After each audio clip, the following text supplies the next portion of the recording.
This video will help you sleep and relax. But before we begin, I would like to know which city you're from and what time you're watching this. Now, subscribe to the channel, relax, and let's begin. I'm still trying to process what happened to me last Christmas, and I don't think I'll ever look at the holidays the same way again. I need to get this off my chest because it's been haunting me for months now, and maybe someone out there has experienced something similar. I'm a single dad with two little girls, Emma, 8, and Sophie, 5. Their mom isn't really in the picture anymore, so I try extra hard to make holidays special for them. Last year, I was browsing through the post-Christmas clearance at Target on Boxing Day when I spotted this ornament that had a built-in camera.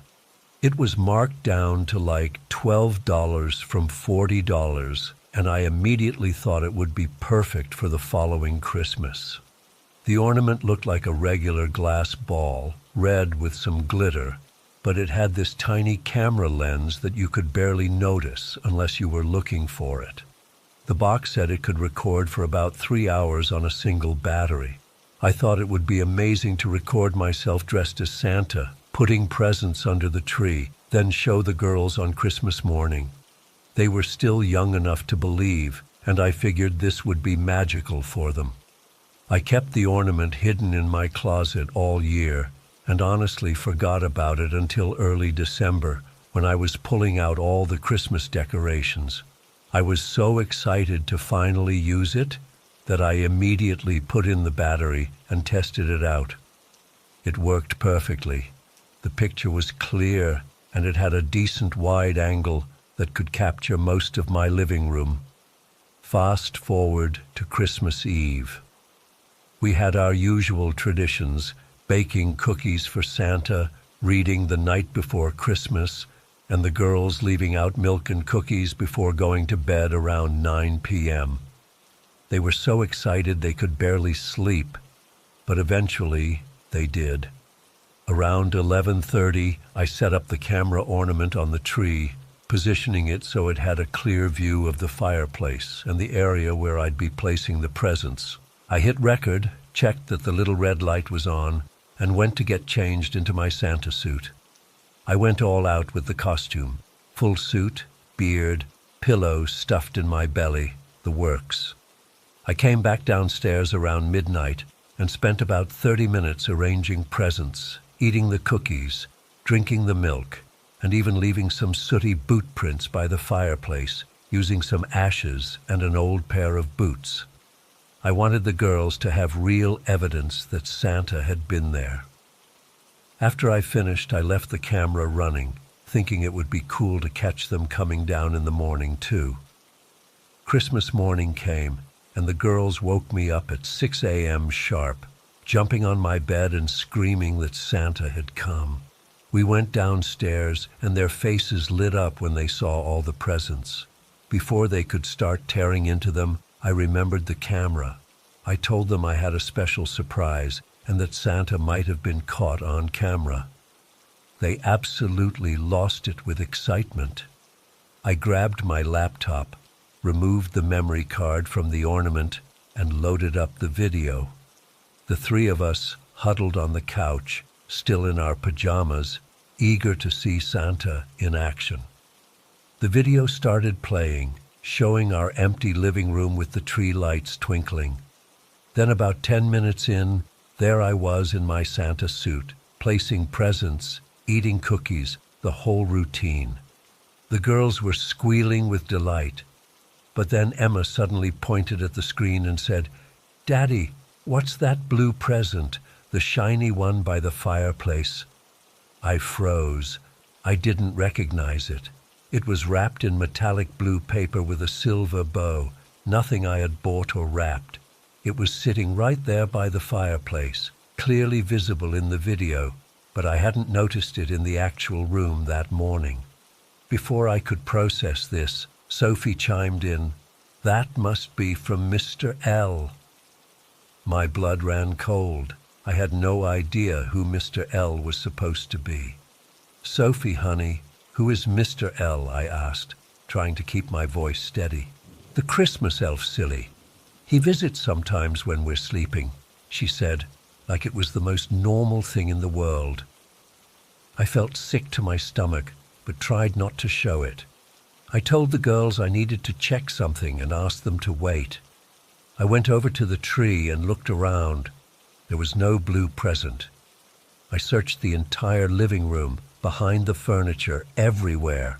Nothing. I returned to the couch, my mind racing, and continued the video.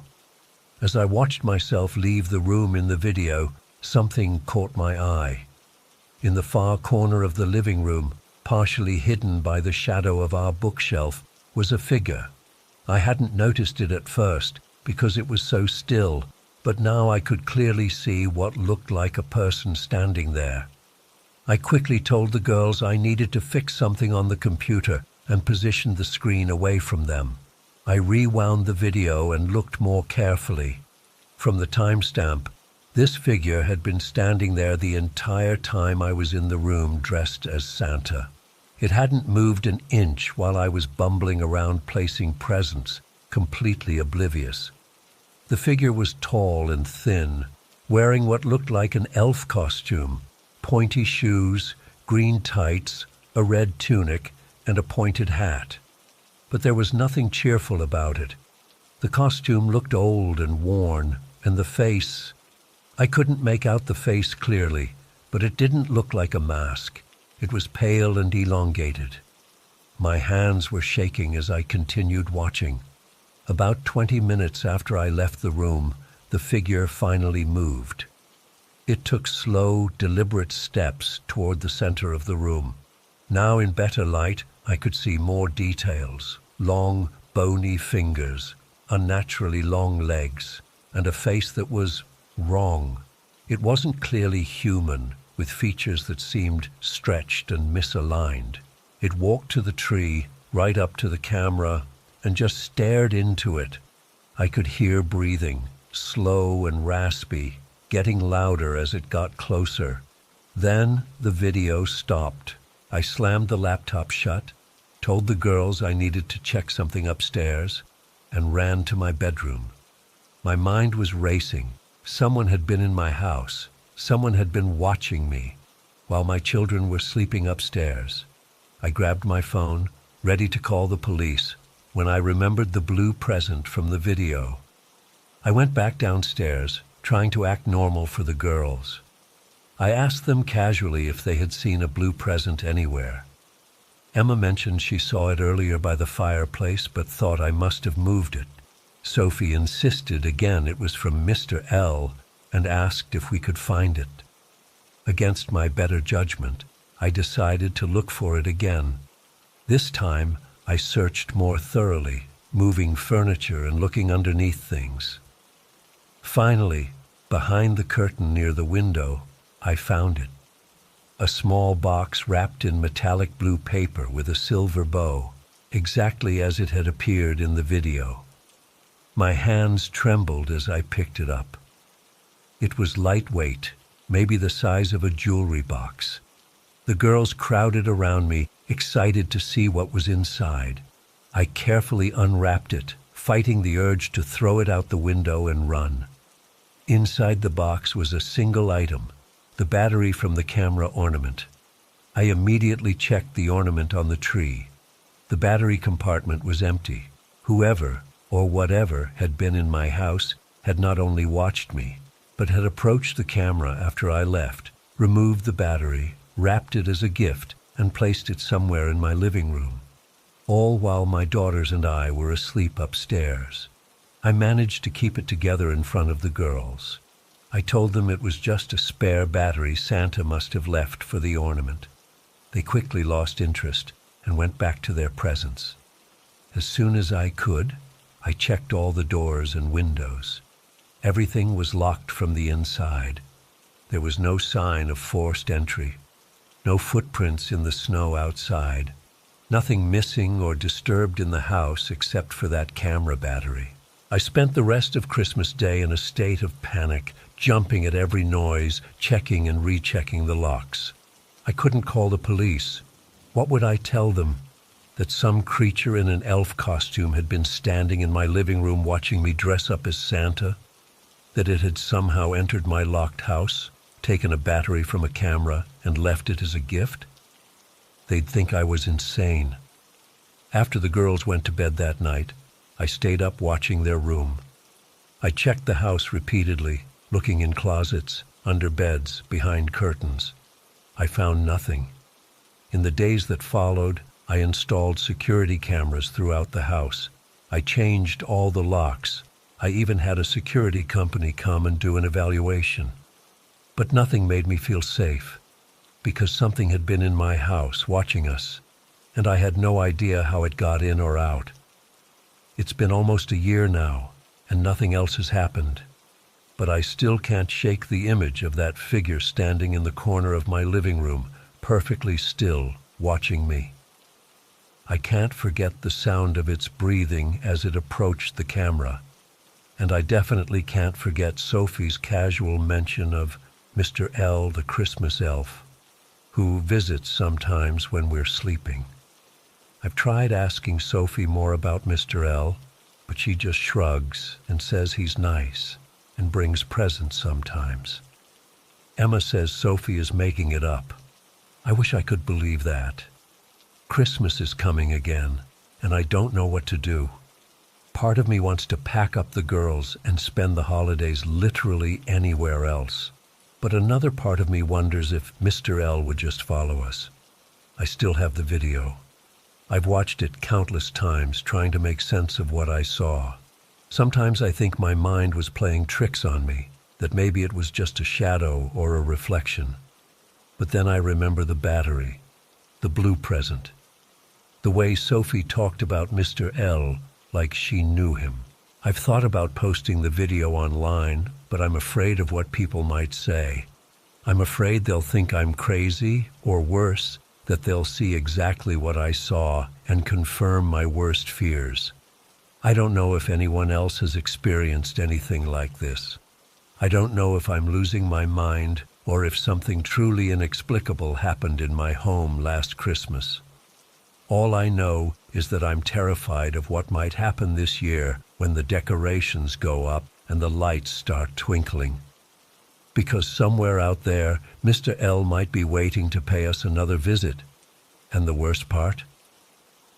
Last week, I found Sophie talking to someone in her room. When I asked who she was talking to, she just smiled and said, "Mr. L says he can't wait for Christmas. He says he has more presents for us this year." I checked her room thoroughly. There was no one there. No way anyone could have gotten in or out without me seeing them. But on her dresser was a small candy cane that I know wasn't there before. I don't know what to do.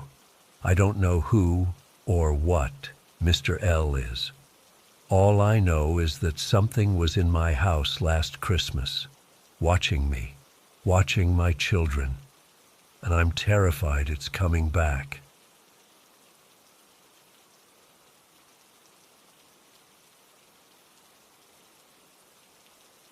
I never thought I'd be sharing this. It's been almost 5 years, but typing this out still makes my chest tight. I guess some wounds never fully heal. They just sort of scab over. It happened on Christmas morning when I was 17. Looking back, there were probably signs that something was off in the days leading up to it, but I never could have predicted what would happen. Christmas had always been a big deal in our house. Mom would go all out with decorations. Dad would blast those cheesy Christmas albums, and we'd have this whole routine. The night before, we'd all wear matching pajamas. Super embarrassing, but also kind of nice. Watch Christmas movies, and wake up early the next morning. As the oldest of 3 kids, I was usually the one making sure my younger siblings didn't peek at their presents early. That year felt normal at first. We had our usual Christmas Eve traditions. My grandparents were visiting from Ohio and staying in our guest room. My brother Tyler, 14, was hyped about rumors of an Xbox game he wanted, and my sister Kayla, 15, had been dropping not-so-subtle hints about wanting iTunes gift cards. I had asked for some books, specifically a nice hardcover set of Lord of the Rings that I'd been eyeing at Barnes & Noble, and maybe some new headphones since mine were falling apart. When we went to bed that night, I remember feeling that familiar Christmas excitement. I wasn't a little kid anymore, but there's something about Christmas morning that still felt magical. I woke up around 7:30 to the sound of Tyler literally running down the hallway. "It's Christmas!" he was shouting. I got up, put on my glasses, and headed downstairs. Everyone was already gathered in the living room. Mom and Dad on the couch sharing coffee, my grandparents in the armchairs, and Tyler and Kayla sitting cross-legged on the floor near the tree. The room looked like a Hallmark card, twinkling lights, garland, the whole 9 yards. "Morning, sleepyhead," Mom said when she saw me. I mumbled something back and found a spot on the floor.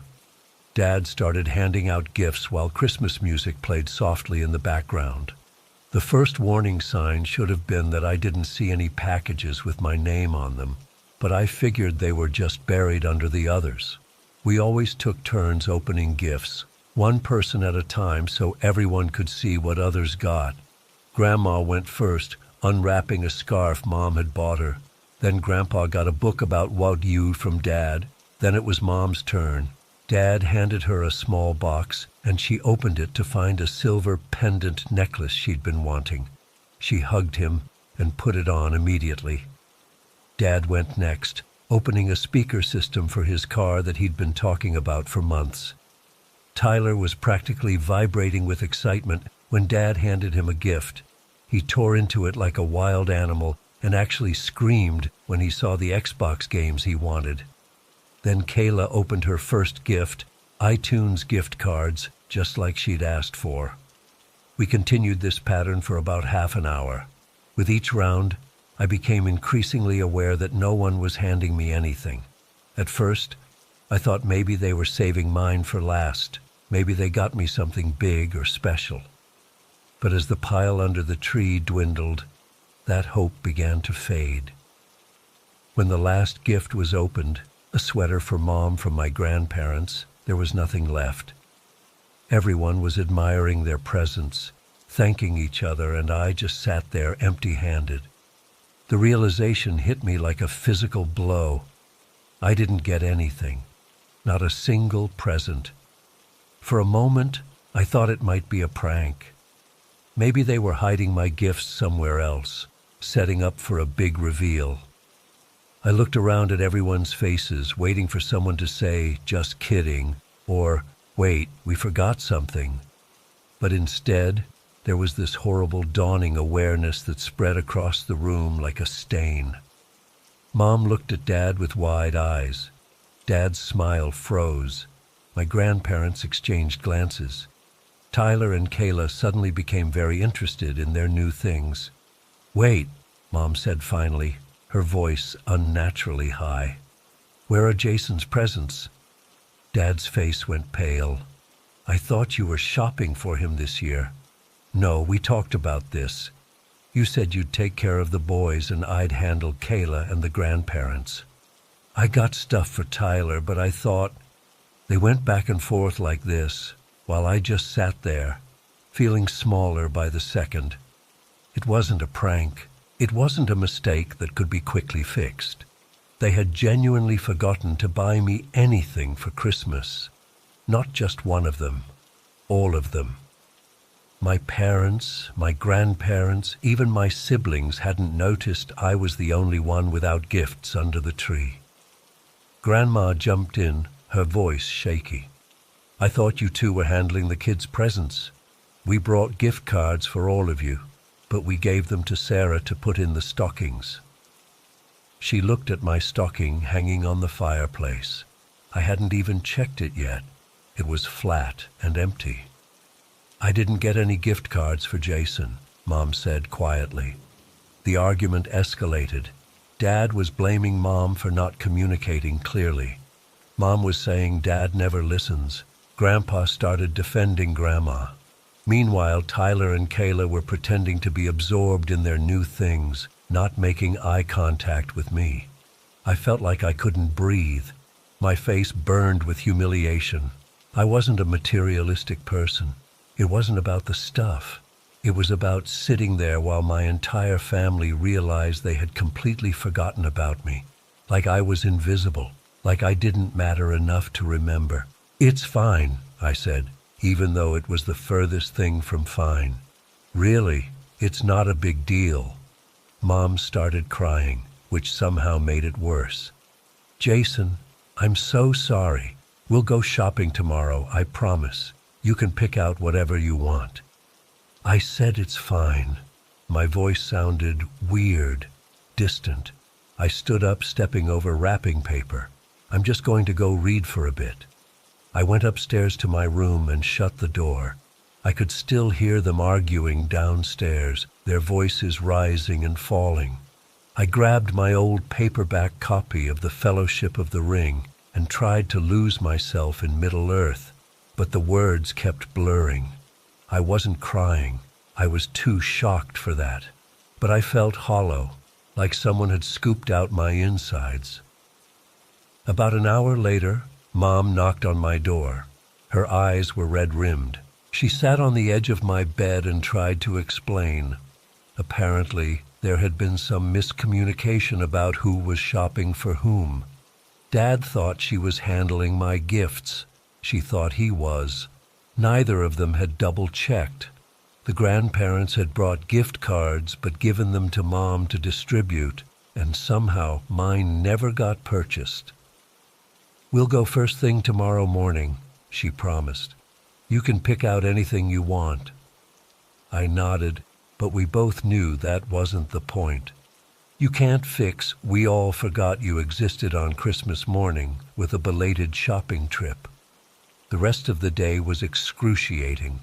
We always had this big Christmas dinner, but this year it was painfully awkward. No one knew what to say. Conversations would start and then falter. Tyler tried to get me to play one of his new games, but it felt like pity. Kayla offered to share her iTunes cards, which just made it worse. Dad kept drinking eggnog with rum, getting progressively more frustrated, occasionally snapping at Mom when she tried to smooth things over. I said, "I'm sorry, what more do you want?" I heard him yell in the kitchen. Grandpa made a half-hearted joke about how when he was a kid, they were lucky to get an orange in their stocking. No one laughed. I picked at my food and answered questions with one-word responses. All I wanted was for the day to be over, but it dragged on endlessly. The forced cheer was almost worse than if they'd just acknowledged how badly they'd screwed up. That night, I lay in bed staring at the ceiling, replaying the morning over and over. The look on everyone's faces when they realized. The rush to assign blame. The terrible, awkward aftermath. What hurt the most wasn't the lack of presents. It was the realization that I had somehow become invisible in my own family. Everyone was so wrapped up in their own lives that they'd collectively forgotten me. The next day wasn't any better. My grandparents left early, claiming they wanted to beat traffic, but I knew they just wanted to escape the tension. Mom and Dad went to work without saying goodbye, even though they'd both taken the week off in previous years. Tyler went to a friend's house to play his new games, and Kayla went to the mall with her friends. I stayed home alone, too depressed to call any of my friends. What would I even say? "Hey, want to hang out?" By the way, my entire family forgot I existed on Christmas. It was too pathetic. Mom came home that evening with a couple of hastily wrapped presents. The Lord of the Rings set I'd wanted and a pair of expensive headphones. She tried so hard to make it special, suggesting we do a mini Christmas right then, but it felt like putting a Band-Aid on a bullet wound. I thanked her and put the gifts in my room, but I didn't open them for days. When I finally did, I couldn't enjoy them. Every time I looked at those books, all I could think about was sitting in that living room, slowly realizing that no one had thought of me. The weirdest part is how everyone tried to pretend it never happened afterward. No one brought it up again. When school started back up and people asked how my Christmas was, I just said fine and changed the subject. What else could I say? It's been almost 5 years and I still get this sick feeling in my stomach when December rolls around. I've moved out now, and last year I made an excuse to skip family Christmas altogether. I told them I couldn't get time off work, but really, I just couldn't face it. The memory of that day is still too raw. Sometimes I try to understand how it happened. Was I really that forgettable? That unimportant? I was always the quiet one, the responsible one, the one who didn't cause problems. Maybe that made me easier to overlook. Maybe they all assumed someone else was thinking of me because I never demanded attention like my siblings did. The thing is, there was no big dramatic reason for what happened. No family secret or hidden resentment. It wasn't a prank or a lesson or a misunderstanding that gets cleared up in the final act. My family just forgot. And that's almost harder to process than if there had been some explanation. I don't hate them for it. Most days, I've even convinced myself that I've moved past it. But then something will trigger the memory. A Christmas commercial, the sound of wrapping paper, seeing a family opening gifts in a movie. And it all comes rushing back. That hollow feeling, that realization that I was the only one who didn't matter enough to be remembered. I don't know why I'm sharing this now. Maybe writing it out will help me finally let it go. Maybe someone else has experienced something similar and won't feel so alone. Or maybe I just needed someone to know that this happened, that it was real, that on Christmas morning 5 years ago, I learned what it feels like to be completely forgotten by the people who are supposed to love you most.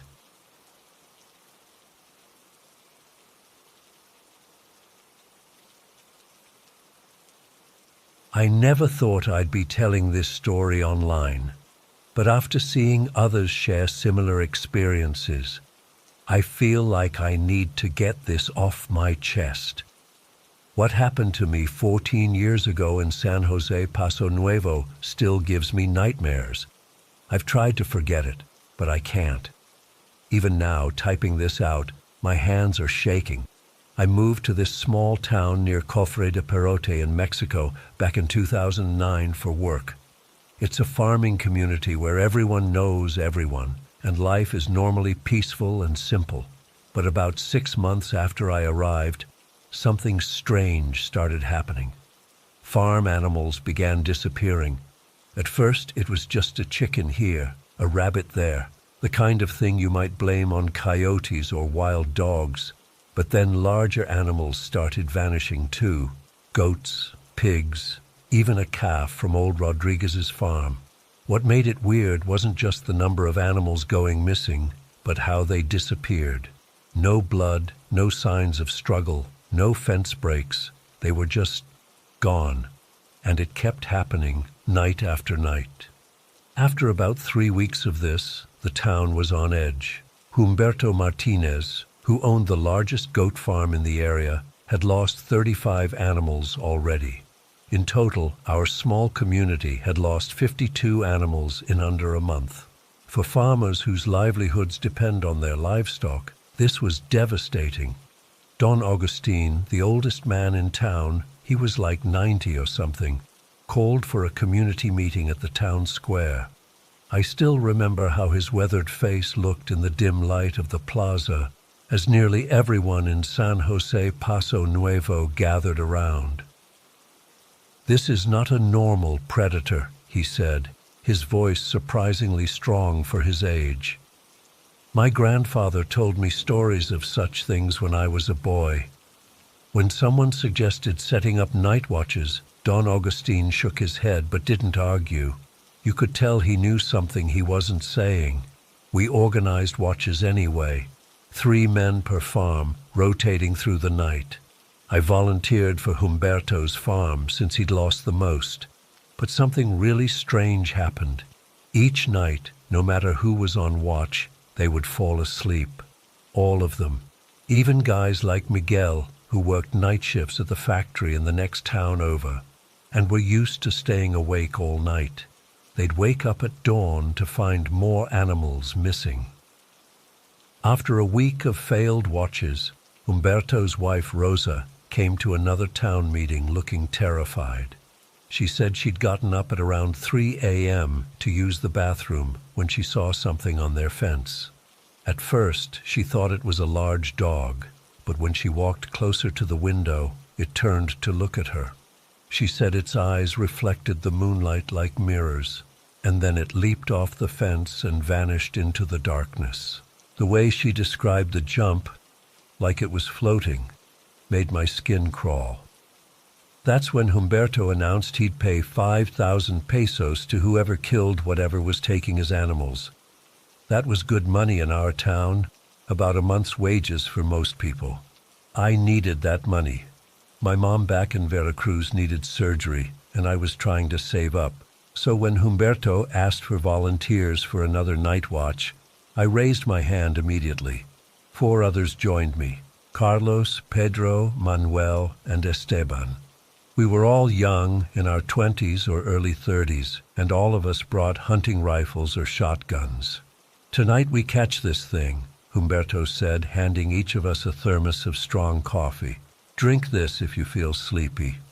We positioned ourselves around Humberto's goat pen, a large enclosure with about 40 animals inside. I was on the north side with Carlos, while the others spread out to cover all angles. We agreed to check in with each other every 30 minutes by flashlight signal. The night was clear and cool, with a half moon providing just enough light to see the outlines of the goat pen and the surrounding area. For the first few hours, nothing happened. We talked quietly, drank coffee, and stayed alert. Around 2 a.m., I noticed Carlos hadn't responded to my last signal. I nudged him and found him completely passed out. His coffee thermos had spilled on the ground beside him. I tried to wake him, but he wouldn't budge. I signaled to Pedro across the pen, but got no response. Then Manuel. Then Esteban. Nothing. I was the only one still awake. My heart started racing. I remembered Rosa's story and the way Don Agustin had shaken his head, like he knew the night watches were useless. I thought about waking Humberto, but his house was about 200 meters away, and I didn't want to leave my post. That's when I heard it, a soft scratching sound coming from the direction of the forest that bordered Humberto's property. At first, I thought it might be branches moving in the wind, but there was no wind that night. The sound got closer, more deliberate. Something was approaching. I raised my rifle and peered into the darkness, trying to control my breathing. The scratching stopped, replaced by what I can only describe as heavy breathing. Not like a person, more like an animal, but bigger than any animal I knew from these parts. Then I saw it, emerging from the tree line about 30 meters away. In the moonlight, I could make out a large gray shape moving on all fours. At first, I thought it was a very large dog or maybe a wolf, though wolves aren't common in this region. But as it got closer, I realized it was nothing like any animal I'd ever seen. It was about 1.5 meters tall, even while crouching on all fours. Its skin wasn't fur, but looked like leathery, wrinkled gray skin with patches of what might have been coarse hair. The proportions were all wrong. Its front limbs were too long, almost like human arms, but ending in what looked like massive paws or hands with long claws. I froze, unable to move as it approached the pen. When it reached the fence, about 20 meters from where I was hiding, it stood up on its hind legs. Standing upright, it was easily over 2 meters tall. Its face, God, its face. It had a long snout like a dog, but the rest of its features were disturbingly human-like. Its eyes caught the moonlight, completely white with no visible pupils. It had only one ear. The other side of its head looked damaged or deformed, and its skin. I could see veins pulsing beneath the gray surface. Its hands had fingers ending in claws that must have been 10-15 centimeters long. They gleamed in the moonlight like polished bone. I tried to raise my rifle, but my arms felt like lead. A strange buzzing filled my head, and I felt an overwhelming urge to close my eyes. It took everything I had to fight it off. I bit my tongue hard enough to taste blood, and the pain helped me stay conscious. The creature, I knew now it had to be what the old-timers called a nagual, a shapeshifter from local legends, leaped over the 2-meter fence like it was nothing. The goats didn't scatter in panic as you'd expect. Instead, they seemed frozen, like they were hypnotized. The nagual grabbed 2 goats, one under each arm, and they didn't even bleat. They hung limp as dolls. That's when I finally managed to raise my rifle and aim. I pulled the trigger, but nothing happened. The gun just clicked. I tried again. Click, click, click. The creature's head snapped in my direction. Those white eyes seemed to stare right through me. It made a sound, not a growl or a snarl, but almost like a laugh. A horrible gurgling laugh that sounded like it came from a human throat filled with mud. Then it leaped back over the fence, still carrying both goats, and sprinted toward the forest with incredible speed. I don't know what came over me, fear, rage, or just plain stupidity. But I started running after it. "Wake up!" I screamed at my sleeping companions as I ran past them. None of them stirred. I followed the creature into the forest, keeping my distance but trying not to lose sight of it. The moonlight barely penetrated the tree canopy, but I could see its pale form moving ahead of me, still carrying the goats. After about 15 minutes of running, we reached the base of a hill that led up toward Cofre de Perote. The creature disappeared into what looked like a small cave opening partially hidden by bushes. I stopped about 50 meters away, breathing hard, my heart pounding in my chest. There was no way I was going into that cave alone.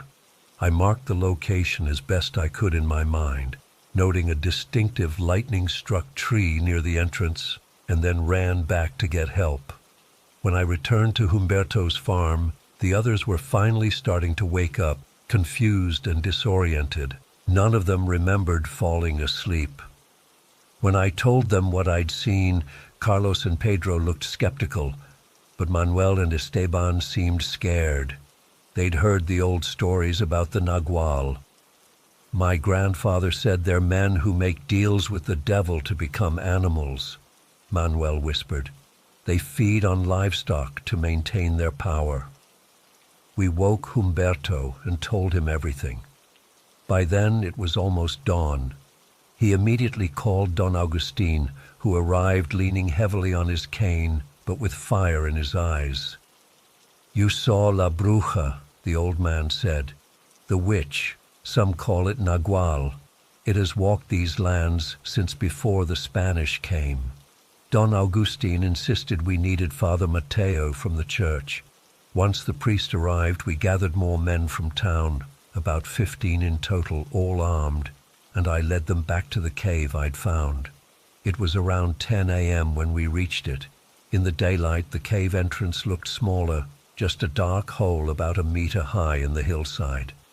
The ground around it was disturbed, with what looked like drag marks leading inside.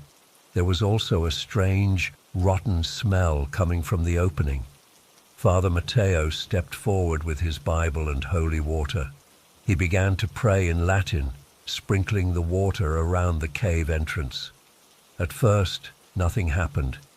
Then we heard it, a long, painful howl from deep inside the cave. It started as an animal sound, but transformed into something that sounded horribly human. a scream of rage and pain. Several men crossed themselves. One dropped his gun and ran. The rest of us stepped back as Father Mateo continued his prayers, his voice growing louder to compete with the howling from the cave. The screaming went on for what felt like hours, but was probably only minutes. Then, suddenly, it stopped. The silence that followed was almost worse than the screaming. "We must seal it inside," Don Augustine said. "It cannot be killed by bullets." We spent the next few hours gathering large rocks and piling them in front of the cave entrance. Some men brought cement from town to fill the gaps. By late afternoon, the entrance was completely sealed.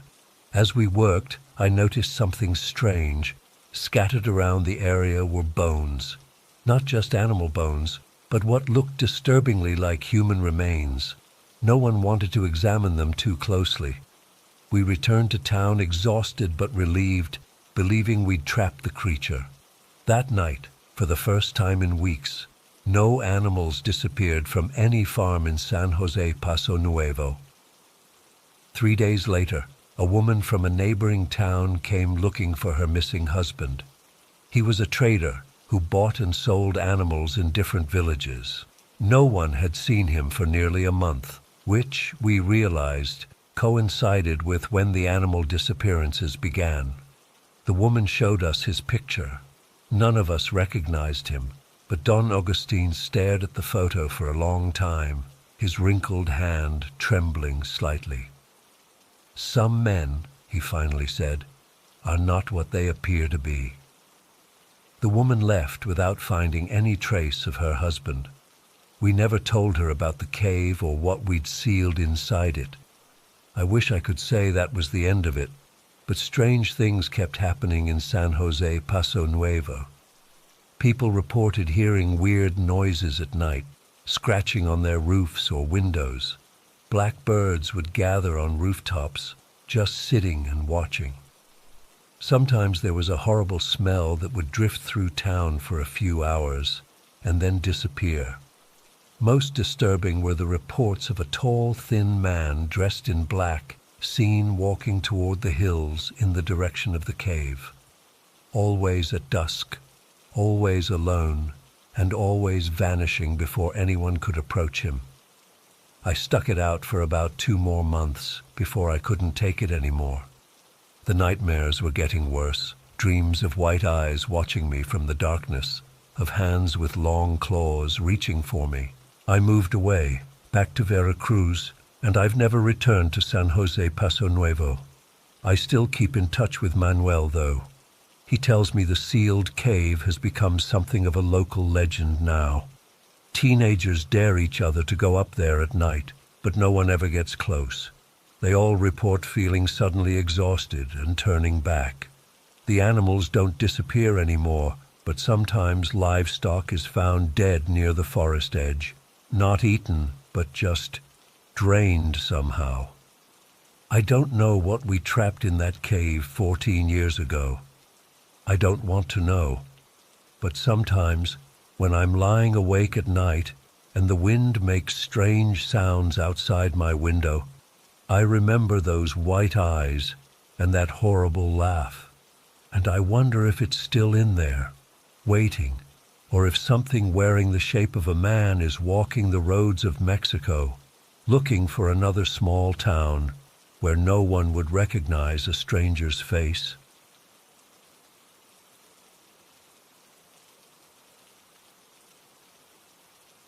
I've waited 3 months to write this. 3 months trying to convince myself what I saw wasn't real. But after what happened last week, I can't keep quiet anymore. I need to tell someone. I live alone on my family's old farm in rural Tennessee. It's about 80 acres, most of it wooded, with maybe 20 acres that used to be pasture. I keep to myself, work from home doing IT stuff, and enjoy the peace and quiet. November 12th started like any other hunting day during deer season. I woke up at 4:30 a.m., had my coffee, and got my gear ready. I've hunted these woods my entire life, same as my dad and his dad before him. That morning was cold, around 38 degrees, with a light frost on the ground.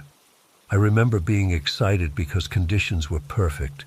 Cold enough to get the deer moving, but not so cold I'd freeze my ass off in the tree stand. I parked my truck about a quarter mile from my favorite stand, grabbed my Remington 30-06, and started walking in with my headlamp on. About halfway to my stand, something felt wrong. You know that feeling when you're absolutely certain someone's watching you? That prickly feeling on the back of your neck? It was like that, but way more intense.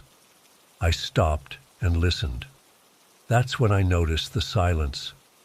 If you've spent any time in the woods, you know they're never actually quiet. There's always something.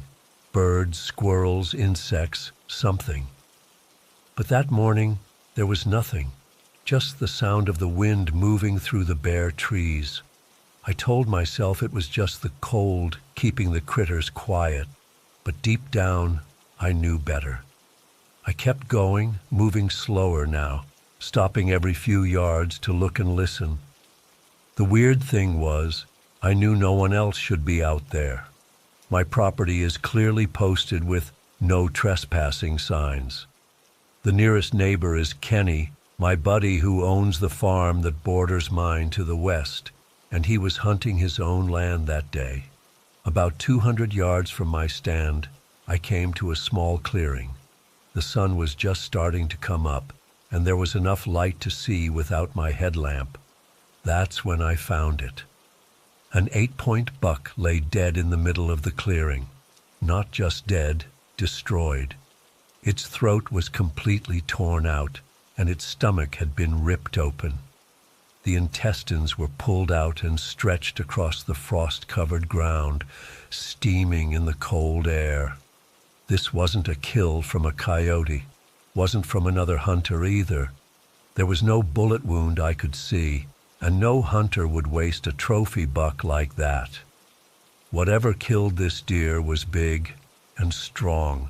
The deer's neck was nearly severed, and there were claw marks, actual fucking claw marks, across its flanks.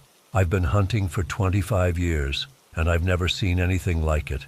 Mountain lions haven't been in these parts for a century, and a black bear wouldn't kill like this. As I stood there trying to process what I was seeing, a sound cut through the silence that made my blood run cold. It was a scream, deep, guttural, and so loud it seemed to shake the trees. It wasn't human. It wasn't an animal I recognized either. It was something in between, like someone had taken a man's scream and a bear's roar and twisted them together. I nearly dropped my rifle as I spun around. Nothing was there, just trees and morning fog drifting between the trunks. I chambered around, my hands shaking so bad I nearly fumbled it. "Hello," I called out, immediately regretting it. Whatever made that sound wasn't going to answer me, and I'd just given away my position. I decided to forget about hunting and get back to my truck. Something was seriously wrong, and every instinct I had was screaming at me to get out of there. I started walking back, faster than I should have, making too much noise. I kept stopping to look behind me, but the woods were still empty. Then I heard it. Footfalls, heavy ones coming from somewhere behind me, matching my pace, but deliberately staying just out of sight. I'd stop, they'd stop. I'd walk, they'd walk. Whatever it was big. I could feel the ground vibrate slightly with each step. About halfway back to the truck, I caught a glimpse of something moving between the trees about 50 yards behind me. Just a dark silhouette, but it was huge, at least 7 feet tall, maybe more.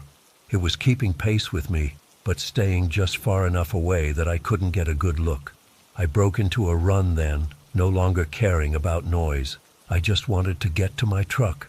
When I finally reached the clearing where I'd parked, I nearly cried with relief. I fumbled with my keys, threw my rifle in the passenger seat, and jumped in. That's when I realized I had a problem. In the dark that morning, I'd parked in a spot that had seemed solid, but was actually soft from recent rain. My truck had settled into the mud, the tires sunk about 3 inches deep. I turned the key, put it in drive, and felt the tires spin without catching. Shit, I was stuck. Keeping one eye on the tree line, I shifted into four-wheel drive and tried again. The truck rocked but didn't move. I was about to try once more when something at the edge of the clearing caught my eye. There it was, standing right next to my passenger door, not 10 feet away from me, was, I don't even know what to call it, a creature, a monster, something that shouldn't exist. It was at least 8 feet tall, covered in thick, matted black hair or fur. Its arms hung down past its knees, ending in hands with long fingers tipped with what looked like claws. But its face, Jesus, its face. It looked like some failed experiment to combine human and animal features. The eyes were set deep in the skull, reflecting the morning light with an amber glow. Its nose was flat and wide, almost like a gorilla's but wrong somehow, and its mouth, way too wide for its face, filled with teeth that looked too jagged and sharp to belong to anything natural. We stared at each other for what felt like an eternity, but was probably only a few seconds. Then it opened that terrible mouth and let out the same scream I'd heard before. At close range, it was deafening. I could see its breath in the cold air, could smell a stench like rotting meat and wet fur. I stomped on the gas pedal, and this time the four-wheel drive caught. The truck lurched forward, throwing mud from the tires. I didn't look back, just drove as fast as I could down the rutted dirt road that led to the main gravel road. About a quarter mile from the main road, I found my path blocked by a fallen hackberry tree. A big one, probably 80 years old, lying completely across the road. I swear to God, that tree hadn't been there 30 minutes earlier when I drove in. There's no way I would have missed it. The thing is, there hadn't been any wind strong enough to take down a tree that size. And when I got out to look, stupidly looking back, I could see it hadn't fallen naturally. It had been uprooted, pulled up from the ground, by something strong, really fucking strong. I got back in my truck and locked the doors. My hands were shaking so bad I could barely hold my phone. I called Kenny. "I need help," I said when he answered. "Something's blocking the road out of my back 40. Can you bring your chainsaw?" Kenny must have heard the fear in my voice because he didn't ask questions, just said he'd be there in 10 minutes. While I waited, I kept the truck running and my rifle on my lap. I scanned the trees constantly, expecting to see that thing emerge at any moment. Kenny showed up in his beat-up F-250, chainsaw in the bed. When he got out and saw the tree, he whistled. "Damn, Jacob, that's a big one. Storm take it down?" "There wasn't any storm," I said. "It wasn't here when I drove in this morning." Kenny looked at me funny, then walked over to examine the root ball. That's when we both saw them. Footprints, huge bare footprints in the soft earth around the uprooted tree. They were clearly bipedal but bigger than any human foot, at least 18 inches long, and they showed toe marks with what looked like claws at the tips. "What the fuck is this?" Kenny whispered, crouching down to look closer. Before I could answer, we heard it again. That scream, coming from somewhere in the woods, but closer now. Kenny's head snapped up, his face going pale. "You've heard that before?" I asked. He nodded slowly. "Last week, when I found 3 of my cows dead, throats torn out, just like that. It took us 20 minutes to cut through the tree enough to move it. The whole time we kept looking over our shoulders, feeling like we were being watched. As we were loading the chainsaw back into Kenny's truck, we heard the scream again, even closer. And then we saw it, standing at the edge of the woods, partially hidden behind a large oak, but visible enough to make out its massive shape and those reflecting eyes. "Drive," I told Kenny. "Now." We both scrambled into our vehicles and tore out of there as fast as we could on the muddy road. When we reached the main road, we pulled over, both of us shaking. "What the fuck was that?" Kenny asked. "I don't know," I said, "but it killed a deer in my woods this morning, tore its throat out." Kenny was quiet for a minute. "My cows," he finally said. "When I found them last week, I thought maybe it was coyotes or a wild dog pack. But the wounds, they were too big, and there were tracks like those back there." I told Kenny everything I'd seen that morning. When I finished, he was silent for a long time. "My grandpa used to talk about something in these woods," he finally said. "Called it the walker in the dark. Said it was tall as a tree and hungry for blood. I always thought they were just stories to keep us kids out of the woods at night." I wish I could say that was the end of it, that whatever that thing was, it moved on or went back to wherever it came from. But 3 days later, I found my German shepherd, Max, hanging from a branch 10 feet off the ground at the edge of my property. His throat had been torn out, just like the deer. It looked deliberate, like a message, like revenge. I called the sheriff, but what could I say? That a monster killed my dog? I told him I thought it might be someone trespassing, maybe trying to scare me. He looked around, took some notes, and basically told me it was probably just kids being sick bastards.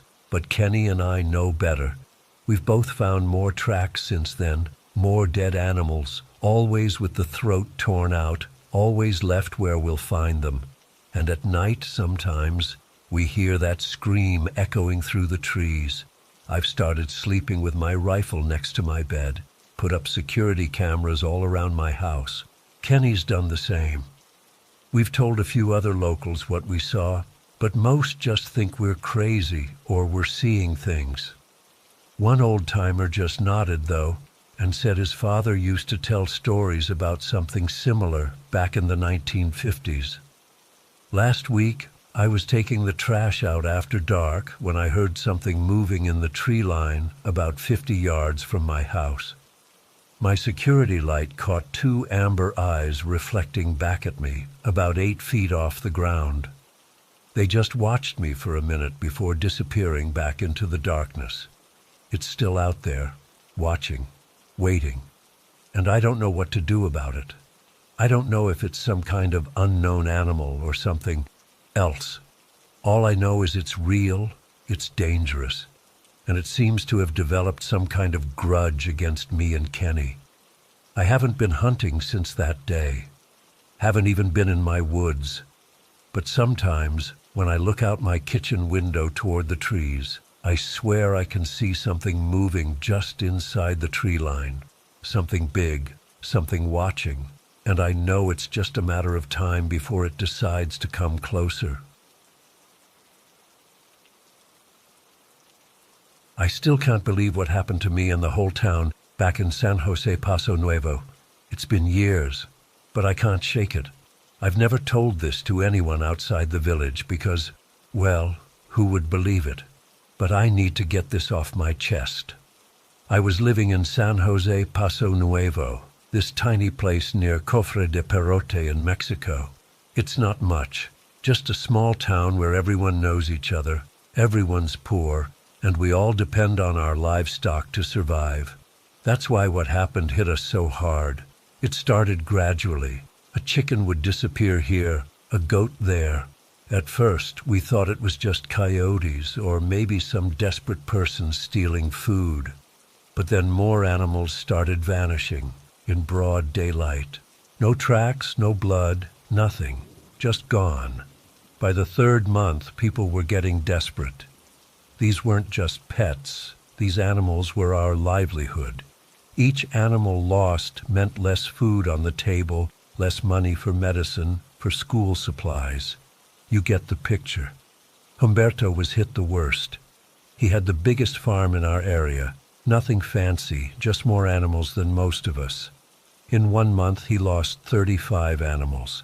35, can you imagine? That's someone's entire yearly income gone just like that. We decided to organize night guards. Simple plan.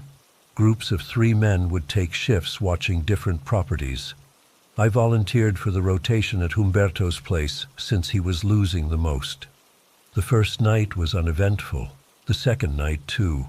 On the third night, something weird happened. All 3 guys on duty fell asleep, all at the same time. They swore they weren't tired, that they had even brought coffee to stay alert. But all 3 passed out for about 2 hours. When they woke up, 6 more animals were gone. This pattern continued for weeks. Every single night, guard would mysteriously fall asleep, no matter how much caffeine they consumed or how determined they were to stay awake. And every morning, more animals would be missing. The count reached 52 across the whole town. People were starting to talk about evil spirits or curses. Then Humberto's wife, Maria, came running to the town center one afternoon. She was pale and shaking. She said she'd seen something on their fence. Not a normal animal. She described it as dog-like, but wrong somehow. When she approached it, it jumped away with a leap no dog could make. She said it didn't move like any animal she'd ever seen. That night, Humberto gathered about 15 of us men in his kitchen. He put a bottle of his homemade mezcal on the table and his old revolver beside it. He said, whoever killed whatever was taking his animals could have both. For a poor farmer to offer up good mezcal and a weapon, that showed how desperate he was. I don't know what came over me, but I volunteered to be on guard duty again that night. Maybe it was the mezcal talking, but I was fed up with whatever was terrorizing our town. 5 others joined me. Juan, Eduardo, Miguel, Tomas, and Humberto himself. We set up around the goat pen with flashlights and whatever weapons we could find, mostly machetes and a couple of old hunting rifles. Humberto had his revolver. We spread out in pairs about 20 meters apart with clear sight lines between us. Around 1:30 a.m., I noticed Miguel and Tomas nodding off. I went to shake them awake, but felt this strange heaviness come over me too. My eyelids felt like they had weights on them. I pinched myself hard, slapped my face, even bit my hand until it bled, anything to stay awake. That's when I heard it, a soft shuffling sound, like something dragging itself along the ground. But it was coming from above us, not along the ground. I looked up and saw nothing but starlight. The sound grew closer. Juan whispered that he heard it too. Eduardo was fighting to keep his eyes open. Humberto had his revolver raised, scanning the darkness. Then the smell hit us, like rotten meat and something else, something chemical almost. The air felt different, heavier, like just before a massive thunderstorm when the pressure drops. I raised my flashlight toward the sound and caught a glimpse of something moving along the top of the fence. The beam only caught it for a second, but what I saw, God, I still see it in my nightmares. It was massive, easily 7 feet tall, but hunched over. Grayish skin that looked both slick and rough at the same time. It had these white eyes, not like a normal animal's eyes with pupils and irises, just solid white that reflected the flashlight beam. One of its ears was missing, leaving just a hole in its head. You could see the veins under its skin, black and pulsing. And its hands? Its hands had these claws, must have been 10-15 centimeters long. They didn't look like animal claws. They were more like human fingers that had grown and hardened into these curved, yellowed spikes. In that moment, I knew what the old-timers in our village called a nagual, a shapeshifter, something not quite human, not quite animal. It moved so fast. In the time it took me to process what I was seeing, it had already leaped from the fence into the goat pen. The animals went crazy, bleating and trying to run, but there was nowhere to go. Humberto fired his revolver. The sound was deafening in the quiet night, but the bullet seemed to do nothing. Juan and I raised our rifles and pulled the triggers, but nothing happened. They jammed somehow, both at the same time. Eduardo charged with his machete, but the thing swatted him aside like he was nothing. Eduardo flew about 3 meters and crashed into the fence. The creature grabbed 2 goats, one under each arm. They were still alive and screaming. Then it leaped, not a normal jump, but something impossible, clearing the 2-meter fence from a standstill and landing silently on the other side. We chased after it. I don't know why. We should have run the other way, but something drove us to follow. The creature moved in this bizarre, loping gait, sometimes on 2 legs, sometimes on all 4s. It was heading toward the mountains. About 1 kilometer into the wilderness, we lost sight of it. We were about to turn back when Juan noticed a cave entrance partially hidden by brush. None of us had known there was a cave there, despite having lived in the area our whole lives. The smell was stronger around the entrance, and there were strange markings on the rocks, not graffiti, but deep gouges like something had been sharpening its claws. We weren't stupid enough to go inside at night. We backed away and marked the location. By then, the sky was starting to lighten with dawn approaching. We went back to the village and told everyone what we'd seen. Most believed us. They'd lost too many animals to doubt something strange was happening. Some of the older folks crossed themselves and muttered about nahuales and old legends. Humberto was already organizing a larger group to go back to the cave. But first, we went to Father Alejandro at the church. Even the non-religious among us felt we needed some kind of protection. Father Alejandro didn't dismiss us like I half expected. He looked grim and took out his oldest Bible and a silver cross that had been in the church for generations. By mid-morning, about 20 of us men, plus Father Alejandro, headed back to the cave. The priest blessed water from the church and sprinkled it around the entrance while reciting prayers in Latin. As he did this, the strangest thing happened. We heard noises from deep inside the cave. Not animal noises, not human either. Like screaming, but wrong somehow. Pained howls that echoed and seemed to come from multiple throats at once. Father Alejandro's face went white, but he continued the blessing. The sounds got worse, more frantic, angrier. Then suddenly they stopped. We decided to seal the entrance. We gathered rocks, logs, anything we could find, and blocked it completely. Then we set up a watch rotation. 3 men at a time would guard the sealed entrance for the next 48 hours. Nothing tried to come out during those 2 days. On the 3rd day, as we were starting to believe it was over, a woman from a neighboring town came looking for her husband. She said he traveled between villages buying and selling animals and hadn't come home. He told her he was heading to San Jose Paso Nuevo. No stranger had come to buy animals in our town. We asked what he looked like when he'd left.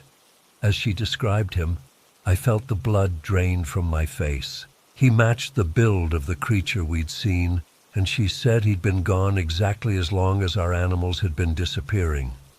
That's when we realized we hadn't trapped some ancient evil or wild creature in that cave. We'd trapped a man, a nagual, someone who could change his shape to prey on us. The woman left confused and angry that we couldn't help her. We never told her what we suspected. What could we say? Sorry, we think your husband is a shape-shifting monster who's been eating our livestock, and we've sealed him in a cave. We thought it was over, but weird things kept happening. People heard strange noises at night, not animal sounds, not human sounds. Black birds started appearing on rooftops just watching. Sometimes the horrible smell would return for a few hours, then disappear.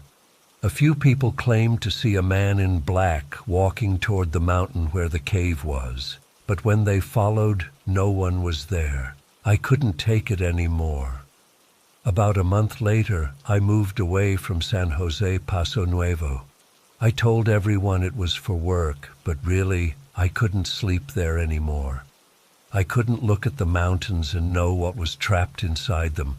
I still don't know what to make of what happened. Was it really a nagual? Was it just a deranged man? Why did our guns jam? Why did everyone fall asleep on guard duty? How did he make that impossible jump? I know how this sounds, but I swear on my mother's grave, everything I've told you is true. There are dozens of people in San Jose Paso Nuevo who saw what I saw that night. The animals stopped disappearing after we sealed the cave. Sometimes I think about that woman still looking for her husband. Sometimes I wonder if whatever was in that cave is still there, or if it found another way out. And sometimes, when I can't sleep at night, I wonder if it knows who I am, and if it's looking for me too.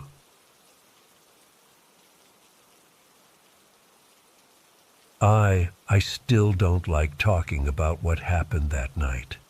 It's been almost 7 years, but I can still smell the pine and feel the cold air in my lungs when I think about it.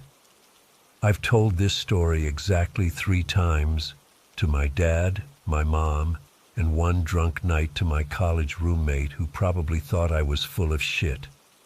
I guess writing it out might help me process it, even after all this time. I grew up in a tiny town about 40 miles north of Anchorage. Not even a town, really, more like a collection of houses and a general store. Most people there either worked in Anchorage or made their living off the land somehow.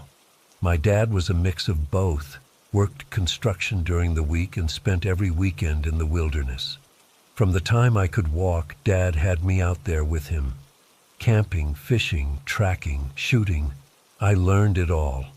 By 16, I could field dress a moose and navigate back to our truck from anywhere in a 50-mile radius. I wasn't some wilderness prodigy or anything, just a normal kid who grew up learning this stuff like it was riding a bike. 2 weeks before my dad's 48th birthday, he slipped a disc in his back, lifting some drywall at work. The doctor said he needed complete rest. No hunting, no fishing, basically no moving from the couch for at least a month. Dad was going stir-crazy after just 3 days. Mom pulled me aside one evening when Dad was dozing on pain meds. "Your father's birthday is coming up," she said, folding laundry in their bedroom. "I know what would mean more to him than anything, if you could bring home some meat.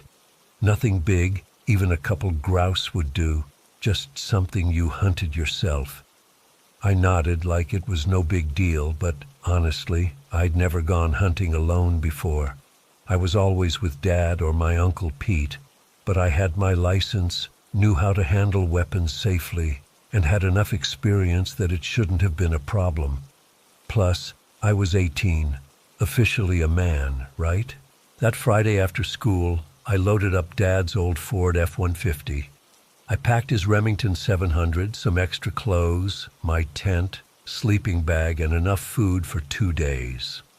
The plan was simple: drive out to our usual spot, hike in about 4 miles to a clearing we knew well, set up camp, and hunt at dawn the next morning. Dad was half asleep on the couch when I left, but he gave me a weak thumbs up and muttered, "Don't forget to check the wind direction before setting up." "I know," I finished for him. The drive took about 2 hours. I parked at the small gravel lot where the Forest Service road ended. There were no other vehicles there, which wasn't unusual for a Friday in October. Most hunters came on weekends, and tourist season was long over. I remember checking my watch, 3:42 p.m., as I shouldered my pack and rifle.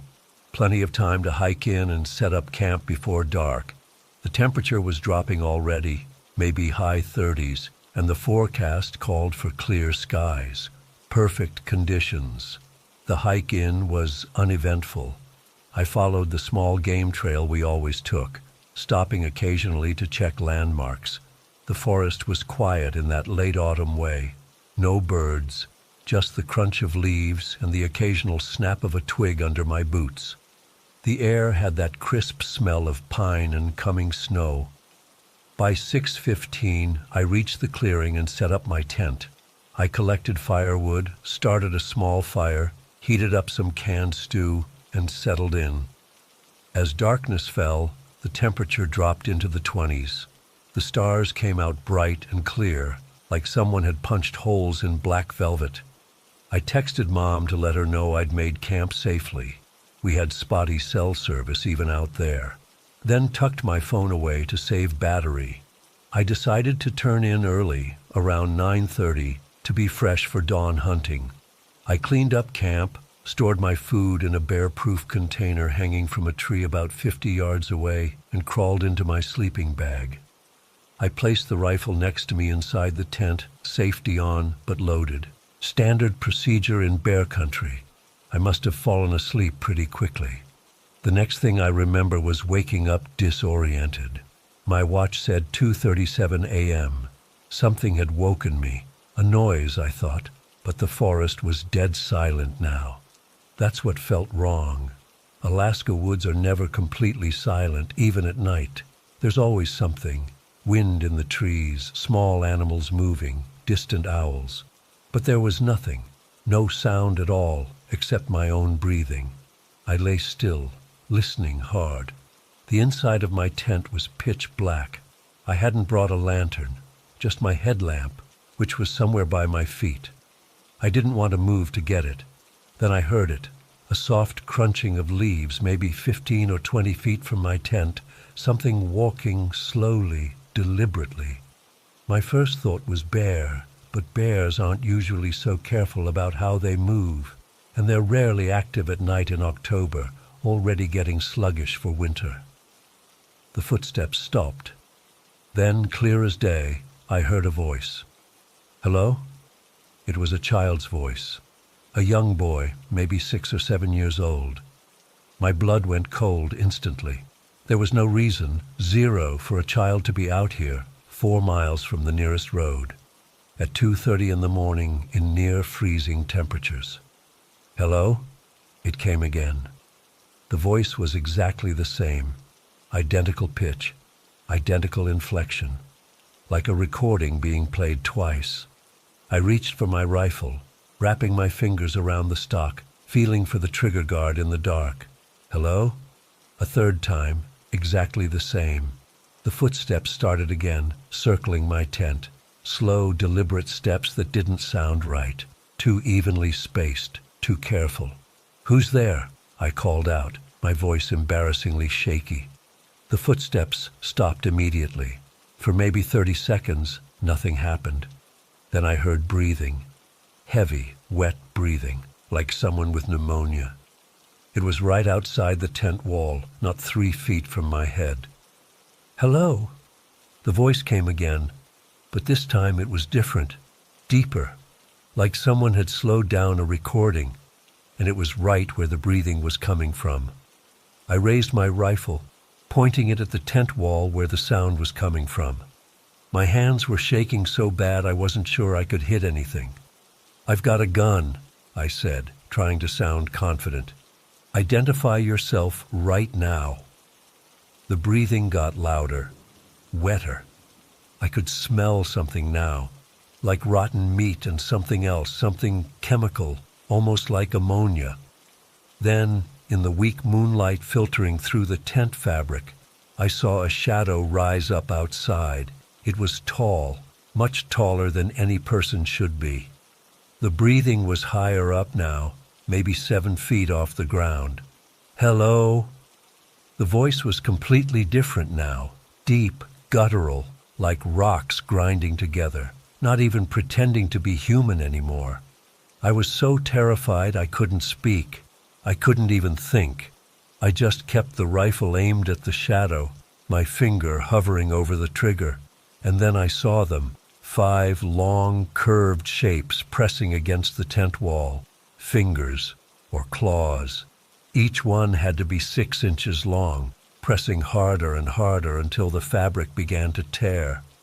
I screamed, I'm not ashamed to admit it, and scrambled backward in my sleeping bag as far as I could go, which wasn't far in the small tent. The fabric split open with a ripping sound, and moonlight spilled in, illuminating what stood there. I've tried for years to make sense of what I saw, to rationalize it, to tell myself it was a bear standing upright, or a man in some kind of costume, or a stress-induced hallucination. But I know what I saw. It had skin like charcoal, not black, but gray and ashen, with a texture like burned paper. Its face was mostly featureless except for its eyes, huge, stark white, with no pupils I could see, and what passed for a mouth, a slack, drooling opening that hung open unnaturally wide, oozing something thick and clear like slime. Its head was completely bald, covered in what looked like pockmarks and deep scratches, some of which seemed to be seeping the same clear fluid. It was rail-thin but tall, at least 7 feet, with arms too long for its body. And those hands, 5 long black claws on each, sharp as knives and curved like fish hooks. I don't remember pulling the trigger, but the rifle exploded in my hands. The creature staggered backward, making a sound I never want to hear again, like a scream played in reverse, getting higher and more distorted. I fired again, and again. The third shot hit it in the chest, and it collapsed backward into the trees. I sat there frozen, rifle still raised, for what felt like hours, but was probably only minutes. The forest was completely silent again. No movement, no sound, nothing. Eventually, I managed to find my headlamp with trembling hands. I switched it on, pointing it at the torn opening in my tent. There was nothing there. Summoning every ounce of courage I had, which wasn't much at that point, I unzipped the tent door and stepped out, rifle at the ready. I swept the beam of my headlamp in a wide arc around the campsite. Nothing moved, but on the ground, about 10 feet from my tent, was a small dark puddle. I approached it cautiously, keeping my rifle up. It was blood, or something like blood. It was darker than human blood, almost black, and thicker, with a consistency like maple syrup. But that was it. No body, no trail of blood leading away. Just that one small puddle, maybe the size of my palm.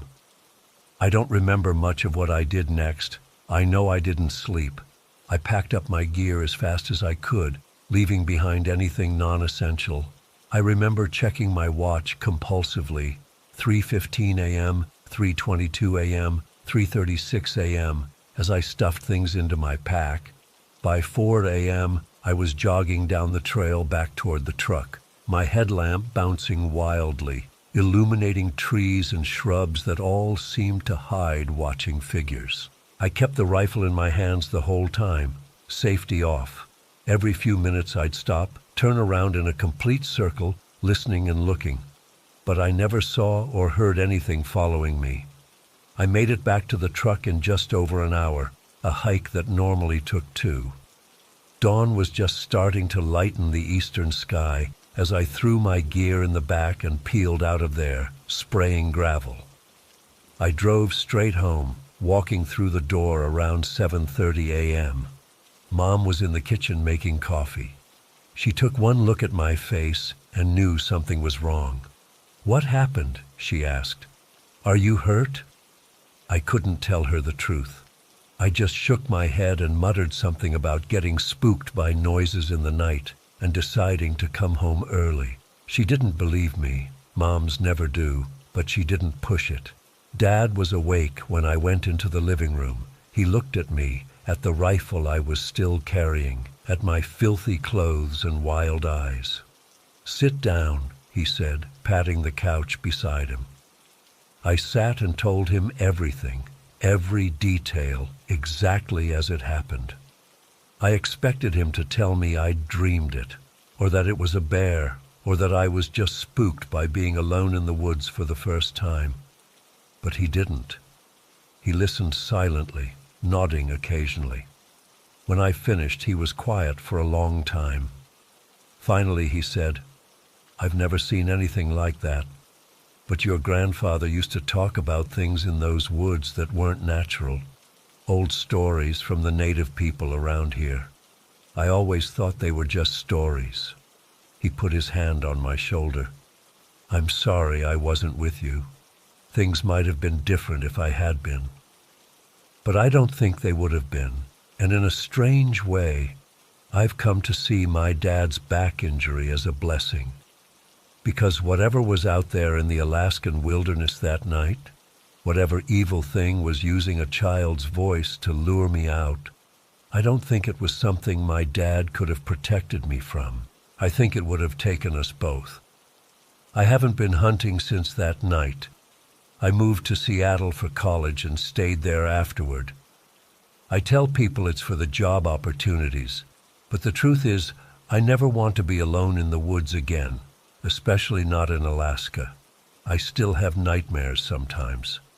I wake up hearing that voice saying, "Hello," in that identical mechanical way. And sometimes, on very bad nights, I dream that I see those white, pupilless eyes watching me from outside my bedroom window, 7 stories up. I don't know what I encountered that night. I don't want to know. But I do know that there are things in this world that we don't understand, things that science can't explain. And some of them are hunting in the dark.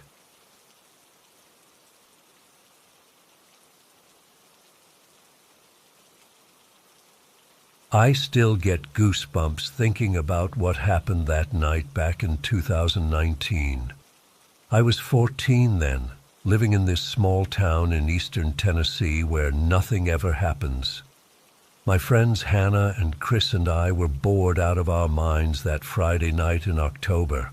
Hannah's older brother Jake had just gotten his license and let her borrow his beat-up Ford Explorer while he was at work. Looking back, we definitely shouldn't have been driving around. None of us had licenses, but that's what happens when you're a teenager with nothing to do in a rural town. We decided to take a drive through the back roads near the Appalachian foothills. It was around 10:30 p.m., pitch black except for the headlights. We had the windows cracked, and I remember the smell of fallen leaves and that distinct autumn chill in the air. Hannah was in the passenger seat giving directions. Chris was sprawled out in the back, and I was driving, going maybe 35 mph at most because these roads were winding and full of potholes. We had been driving for maybe 40 minutes just talking about school drama and listening to music. The roads got narrower as we went deeper into the countryside.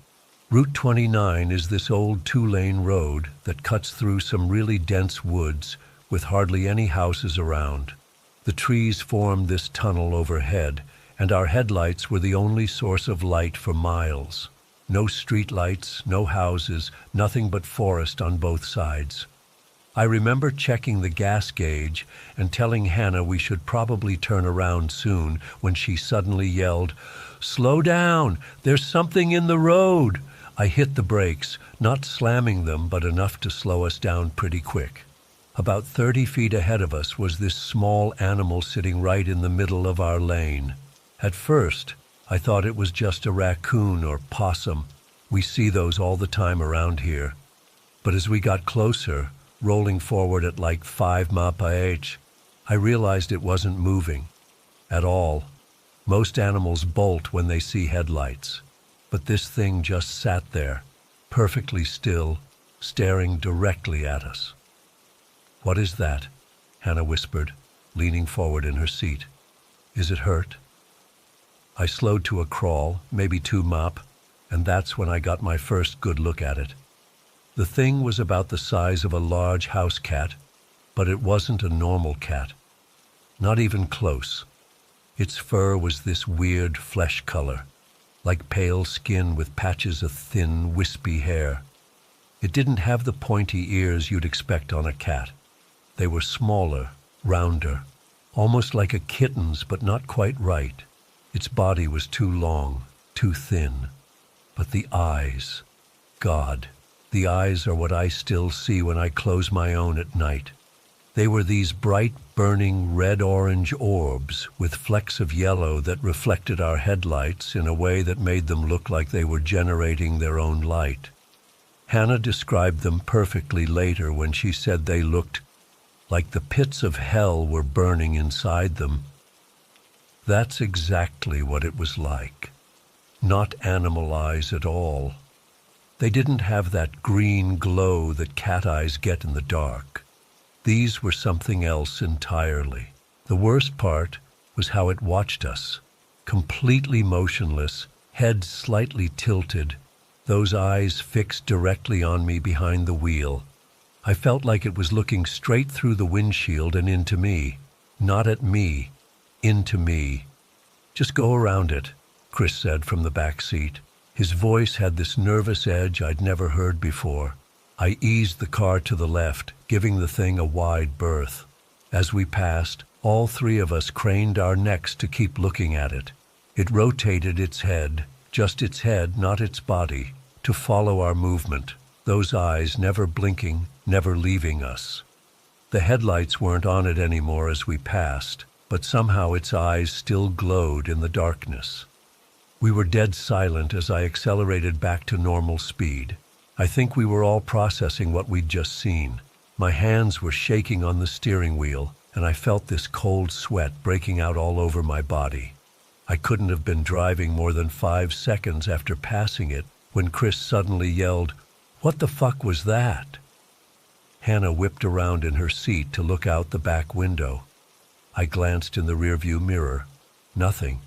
The road behind us was completely empty. "It's gone," Hannah said, her voice barely audible. "It's just gone." "Stop the car," Chris insisted. "I want to see where it went." "No fucking way," I replied, pressing harder on the accelerator. No way in hell was I stopping to look for that thing. "Did you guys see its eyes?" Hannah asked, her face pale in the dim light of the dashboard. That wasn't normal." "Maybe it was a bobcat," I suggested, not believing it myself. "Or a fox with some kind of disease." Chris shook his head. "I've seen bobcats. My uncle hunts them. That wasn't a bobcat. And it definitely wasn't a fox." We spent the entire drive back to Hannah's house talking in circles about what we'd seen. We came up with dozens of explanations. Maybe it was a sick mountain lion, or some exotic pet that escaped, or a raccoon with rabies. But none of them fit. None of them explained those eyes or how it disappeared so quickly without making a sound. When we got back to Hannah's house, we were still so freaked out that we ended up telling her mom about it. I expected her to laugh it off or tell us we were exaggerating. Instead, her face went completely white. She sat down at the kitchen table and asked us to describe it again in detail. After we finished, she was quiet for a long time. Then she told us something that made my blood run cold. "When I was about your age, maybe 16, my cousin Becky and I were hiking out past Miller's Creek. It was daytime, middle of summer.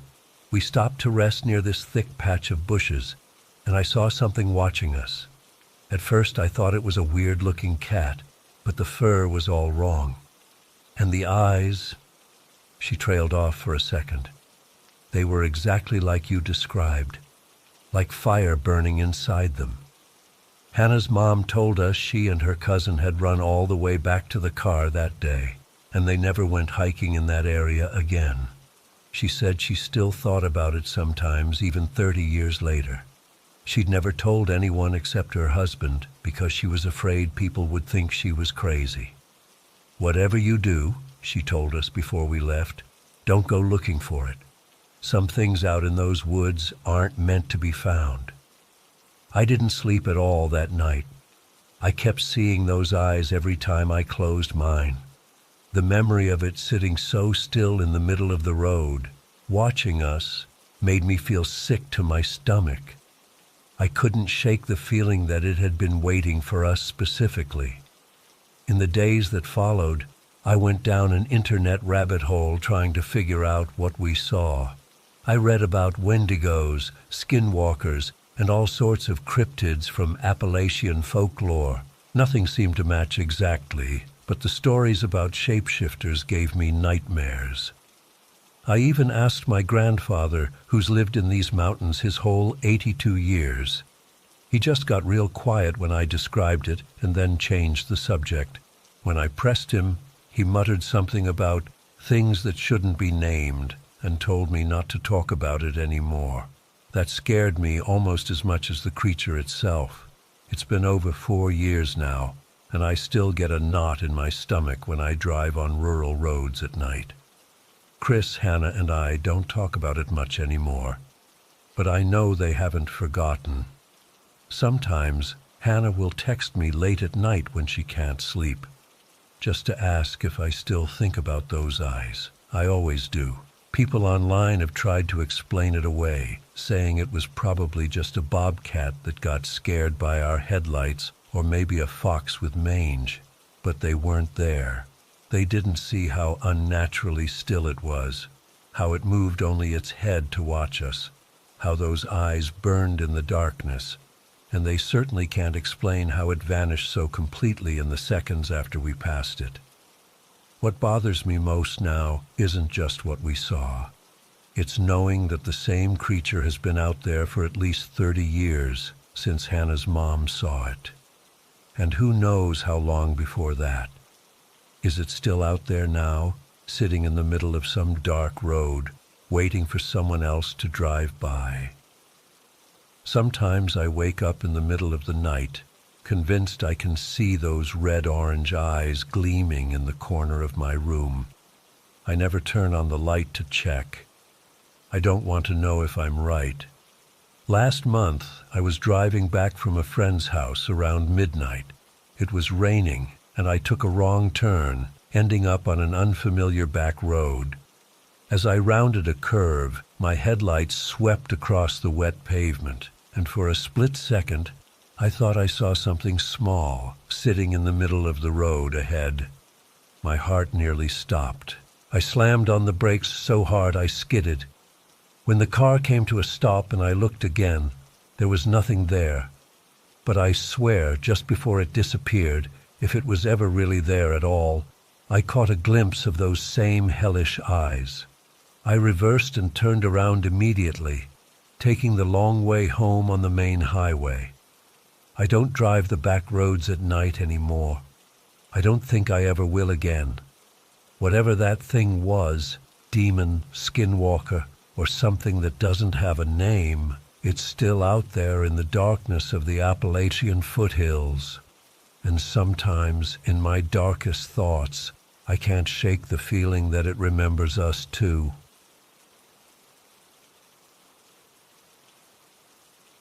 I've never told this story online before.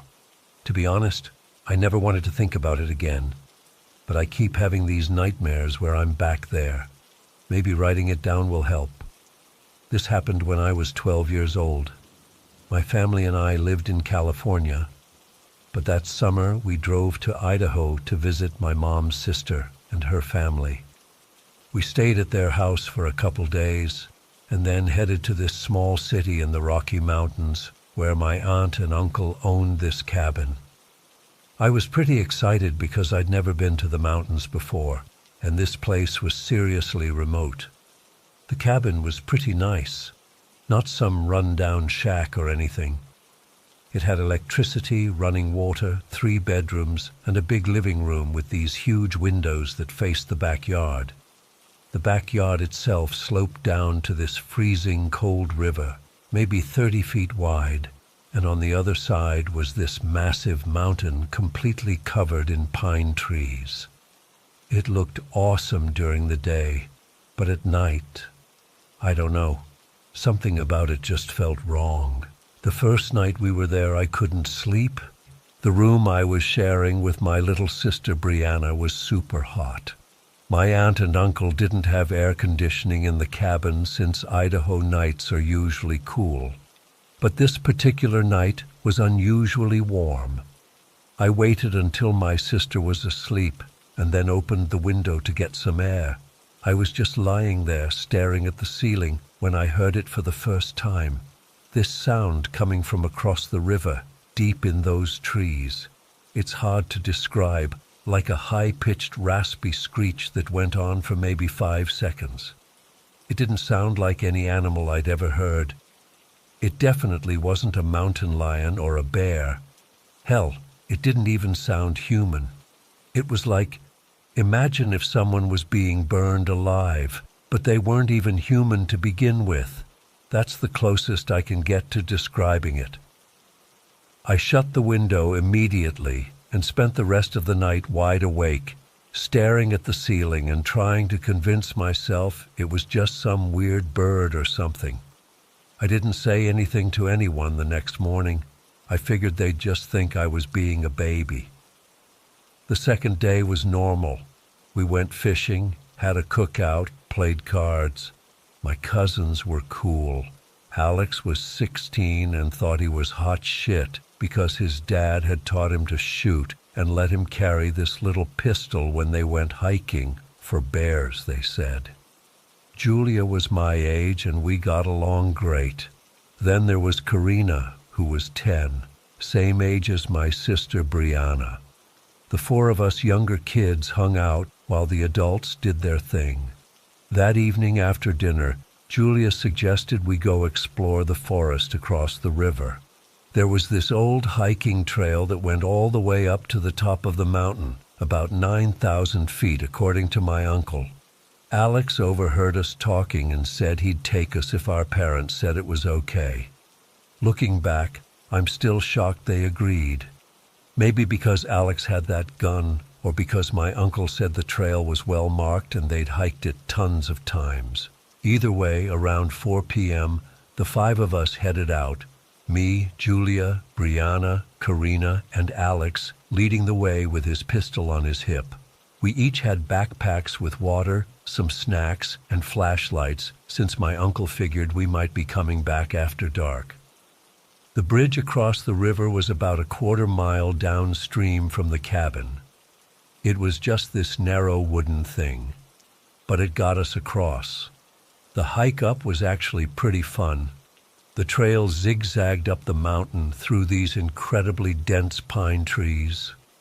It was steep in places, but not dangerous. It took us about 3 hours to reach the summit. By then it was starting to get dark, but the view was incredible. You could see for miles, other mountains, valleys, even the tiny lights of the town in the distance. We ate some snacks, took some pictures with Alex's camera, and then started heading back down. That's when things got weird. It was getting dark fast, that way it does in the mountains, where the sun just seems to drop behind the peaks, and suddenly it's night. We turned on our flashlights about halfway down. Alex was in front, then Julia, me, and the 2 younger girls behind me. I kept getting this feeling that we were being watched. At first I tried to ignore it, but then I started noticing how quiet it had gotten. No birds, no insects, nothing. "Do you guys feel like something's watching us?" I finally asked. Julia looked at me like I was crazy, but Alex stopped and looked around, his hand moving to his pistol. "Let's pick up the pace," he said, trying to sound casual, but I could tell he felt it too. We moved faster, stumbling a bit on the rocky parts of the trail. That's when we heard it, the same horrible screech I'd heard the night before, only louder, much louder, like whatever made it was closer. We all froze. Even Alex looked scared now. "What the hell was that?" Julia whispered. "Language," Alex said automatically, but his heart wasn't in it. Probably just a mountain lion or something. But it wasn't. I knew it wasn't, and I think he did too. "Let's go," he said, and now we were practically jogging down the trail, our flashlights bouncing wildly. creating these crazy shadows in the trees. The screech came again, and this time it was definitely closer. It seemed to be coming from somewhere up the mountain behind us, like it was following us down. "Alex," Karina whimpered, "I'm scared." "It's fine," he said, but then he drew his pistol. "Just keep moving." We continued down the trail, moving as fast as we could without actually running. The two younger girls were starting to cry. Julia grabbed my hand, which would have been awesome under any other circumstances. Then we heard it a third time, and it was so close I actually felt the hair on the back of my neck stand up. I swear it couldn't have been more than 100 yards behind us, somewhere in the darkness between the trees. Alex stopped and turned. "Everyone get behind me," he said. Then he raised the pistol and fired a shot into the air. The sound was deafening in the quiet forest. For a moment, everything was silent. Then we heard something moving away through the trees, branches snapping, leaves rustling. Whatever it was big, and the gunshot had startled it. "See?" Alex said, trying to sound confident. "Scared it off." But I wasn't so sure. As we continued down the trail, I kept hearing noises behind us, like something keeping pace just out of sight in the darkness beyond our flashlights. We were maybe a half-mile from the river when we heard it again, that awful screech, but this time it was different. It sounded angry. "Run!" Alex yelled, and we did. We were full-on sprinting down that trail now, flashlights bouncing crazily, branches whipping at our faces. I could hear the two younger girls sobbing as they ran. Julia was right beside me, her breath coming in short gasps. Alex was ahead, constantly looking back over his shoulder. That's when I heard it, the sound of gravel crunching on the trail behind us, like footsteps, heavy footsteps. "Alex!" I shouted. "It's right behind us!" He spun around, raising his flashlight, and for a split second, I saw something I'll never forget. A dark, human-like outline at the edge of the light, but not human, not really. It was too tall, too wrong. Alex fired another shot, and the figure darted away into the trees. We ran again, faster than before, if that was possible. We could see the river now, the moonlight reflecting off the water. The bridge was to our right, about a quarter-mile away, but that would mean running parallel to the river, and the trees where that thing was. "Straight across!" Alex yelled. "We'll swim." None of us argued. We burst out of the tree line and scrambled down the rocky bank to the river's edge. The water was ice-cold and fast-moving, but it wasn't super deep, maybe chest height on me, which meant the younger girls would have to swim. "Alex, they can't," I started. "I've got Karina," he said. "You help Brianna." We waded in, the cold water stealing my breath away. Julia was already halfway across. I grabbed Brianna's hand and we pushed forward, the current tugging at our legs. Behind us, I heard that terrible screech again, much closer this time. I couldn't help it. I looked back. It was standing at the edge of the trees, partially illuminated by our dropped flashlights. It was massive, 7 feet tall at least, covered in dark hair or fur. Its arms hung down past its knees, ending in huge clawed hands that looked like they could tear through a car door. But its face, God, its face. In the dim light, all I could see were 2 glowing red eyes and the outline of what might have been a snout or a deformed mouth. "Alex!" I screamed. He turned, saw it too, and shoved Karina toward the far bank. "Go! Go!" Then he raised his pistol and fired 3 rapid shots at the creature. I couldn't tell if he hit it, but it darted back into the trees with another ear-splitting screech. We all scrambled up the far bank, soaking wet and freezing. The cabin was visible now, its windows glowing with warm light. We ran for it, not looking back, not stopping until we burst through the door, startling our parents who were playing cards at the dining table. They didn't believe us at first. How could they? But Alex was serious enough, and we were all so genuinely terrified that they had to acknowledge something had happened. My uncle got his rifle and went outside to look around, but he didn't cross the river. He said he didn't see anything unusual. We tried to describe what we'd seen, but even then it was hard to put into words.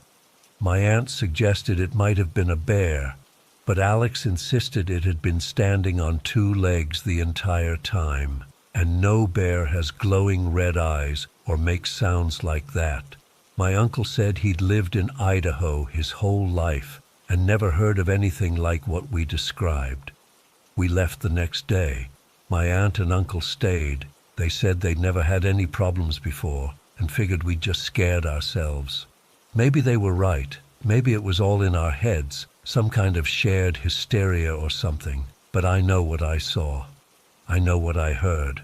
And I know that if I ever find myself back at that cabin, I'm never crossing that river again. Whatever lives in those woods can stay there. It's been 14 years now, and I've never been back to Idaho. Sometimes I think about calling my cousins to ask if they've ever talked about it, if they remember it the way I do. But I'm afraid of the answer I might get. Afraid they might tell me they've been back to those woods, back up that trail. Afraid they might tell me they've seen it again.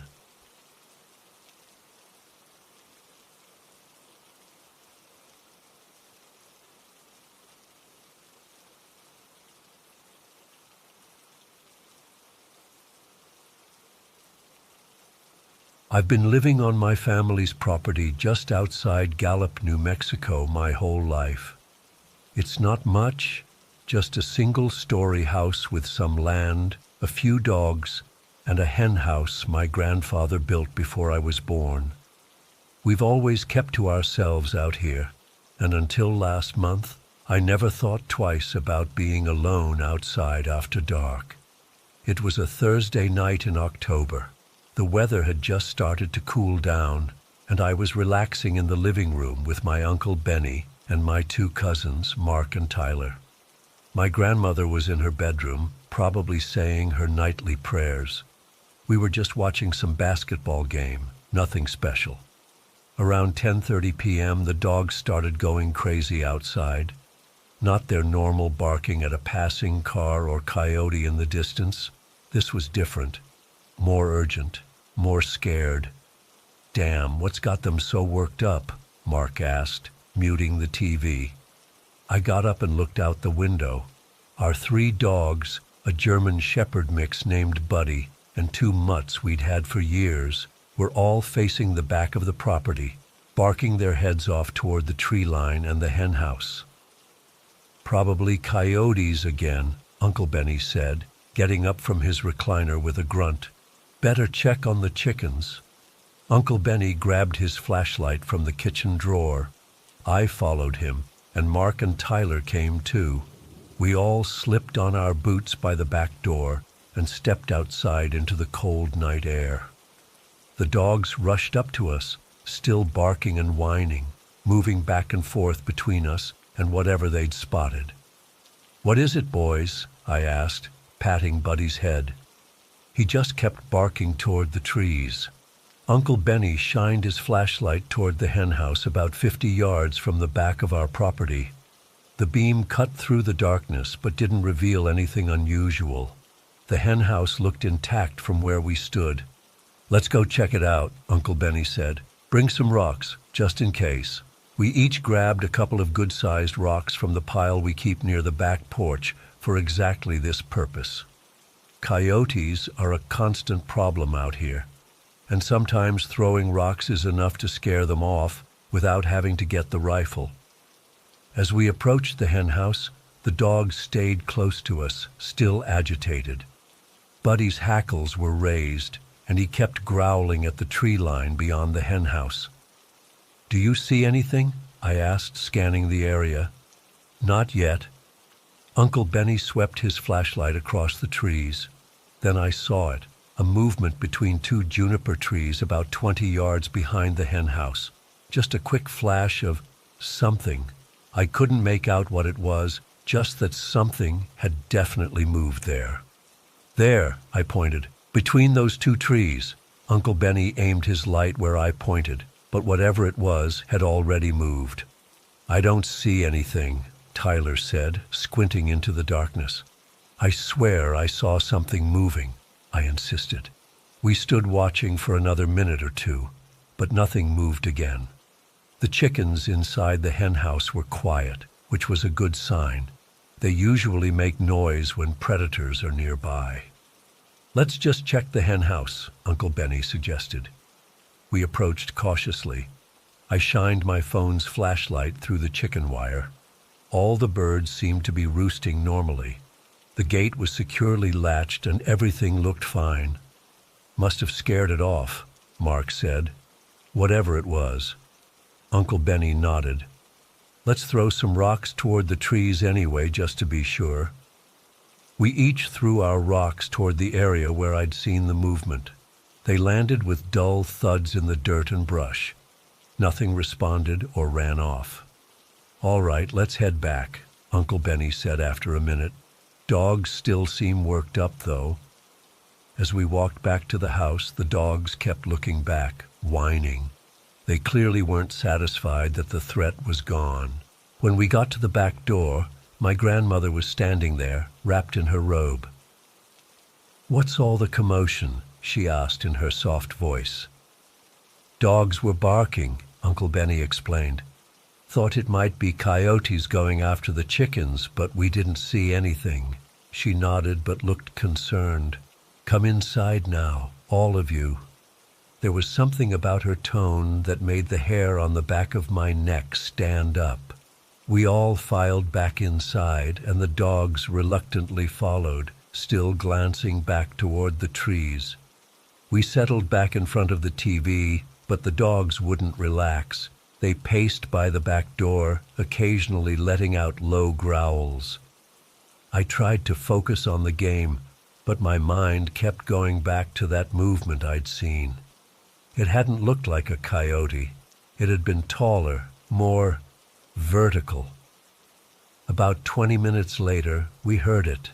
A loud rustling sound from outside, coming from the direction of the trees. Not just a little movement, this was violent. It sounded like something large was thrashing through the branches. We could hear limbs whipping and branches snapping.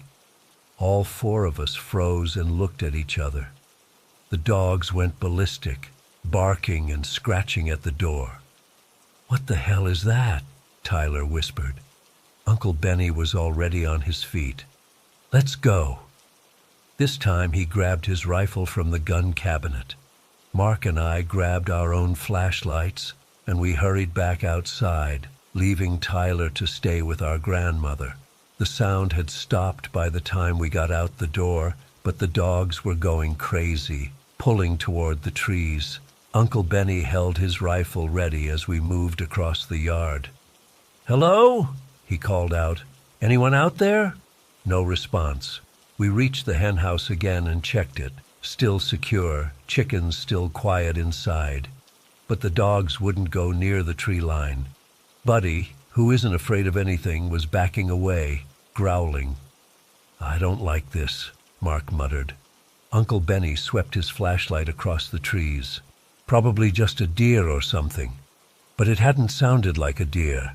A deer moving through brush makes a distinctive sound.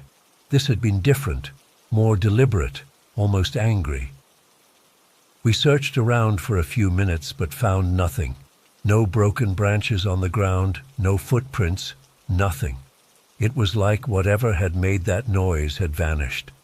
"Let's get back inside," Uncle Benny finally said. "We'll check everything in the morning." I didn't sleep well that night. The dogs were restless, and I kept thinking about that movement I'd seen. It had been too tall for a coyote, too thin for a bear. I told myself it was probably just a person, maybe someone hiking through who got lost. But deep down, I knew that wasn't right either. When the sun came up the next morning, I was already awake. Uncle Benny was up too, making coffee in the kitchen. We nodded to each other, but didn't speak. Both of us were waiting for full daylight to check outside. After a quick breakfast, Uncle Benny, Mark, Tyler, and I headed out to the henhouse. The dogs came with us, but they seemed nervous, not enthusiastic like they usually are for morning walks. What we found made my stomach drop. The gate to the henhouse was wide open, so was the door to the coop itself, and every single chicken was gone, all 15 of them. No feathers, no blood, no signs of a struggle. They had simply vanished. "What the hell?" Mark said, staring at the empty henhouse. Uncle Benny frowned, looking around the area. "This doesn't make sense. That gate was latched last night. I checked it myself." We spread out, looking for any sign of the chickens or whatever had taken them. That's when I noticed the tracks. They were in the soft dirt around the hen house. Strange, elongated footprints that didn't look human or animal. They went back and forth between the hen house and the trees as if something had been pacing. The prints were about the size of a man's foot, but wrong somehow. The toes were too long, the arch too pronounced.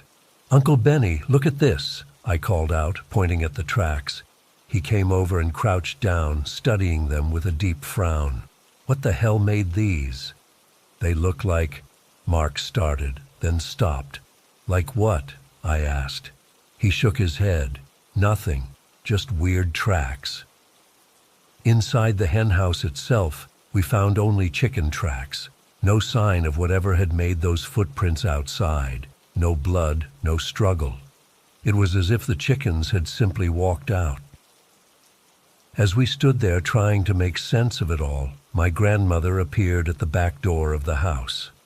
She was watching us, and even from that distance I could see the concern on her face. We walked back to the house, and she met us on the porch. "The chickens are all gone," Uncle Benny told her, "and there are strange tracks all around the hen house."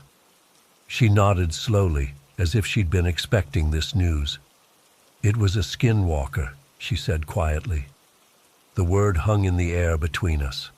We're Navajo, and we've all grown up with stories of the Yi-Naldlushi, skinwalkers, witches who can transform into animals or something in between. But they were just stories to me, cautionary tales told around campfires. "Grandma, come on," Mark said with a nervous laugh. "It was probably just—" "Do not dismiss what you don't understand," she cut him off sharply. "I've lived here much longer than you. I know what visits in the night." She turned and went back into the house. After a moment of uncomfortable silence, we followed her. Inside, she was already gathering herbs from her small wooden box in the kitchen. "What are you doing?" I asked. "Protection," she said simply. "It came for the chickens last night.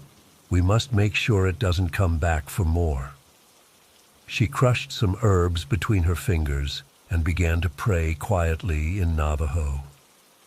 I recognized some of the words, a blessing for protection, a warding against evil. She worked methodically, her wrinkled hands moving with purpose. When she finished, she stood up straight and looked at each of us. "Now we must tell it to leave," she said. "All of us together." She led us back outside to the back porch.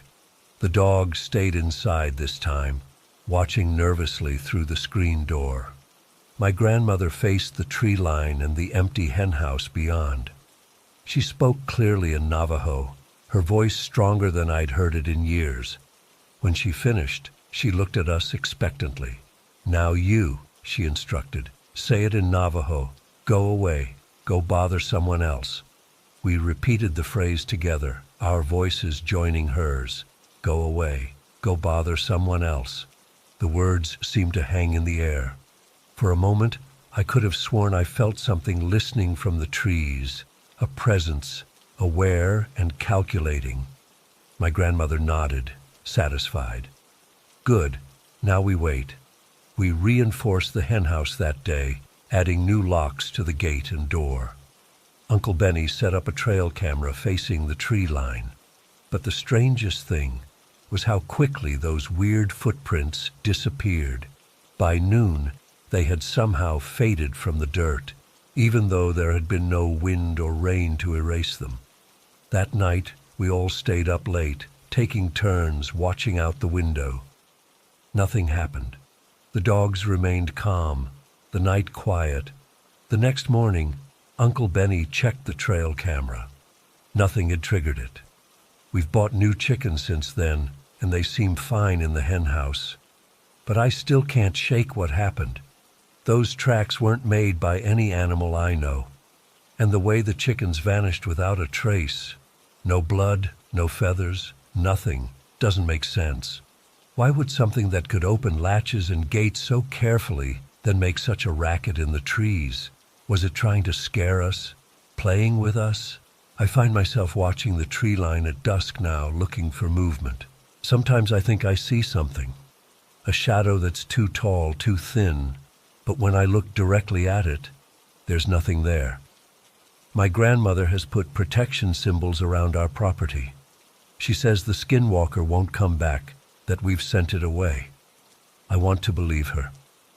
But last night, I heard the dogs start to growl at something outside, and when I looked out my bedroom window, I swear I saw two eyes reflecting in the moonlight from the edge of the trees. I didn't wake anyone. I didn't know what to say. How do you tell your family that you think the thing that took our chickens is still out there, watching us? The trail camera hasn't captured anything unusual. No more strange tracks have appeared. But sometimes when I'm alone outside, I get this feeling like something is watching me, waiting. I keep telling myself it was just a person messing with us, or maybe a mountain lion that somehow opened the gates, but deep down I know better. Whatever visited us that night wasn't natural, and I can't shake the feeling that it didn't leave just because we told it to.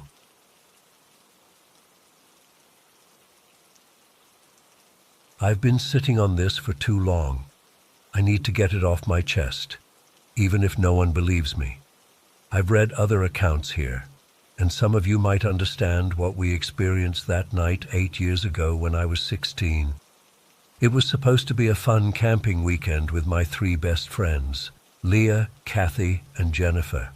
We were all sophomores, excited for summer break, and Leah's dad had this old camper parked on some property they owned about 45 minutes outside town.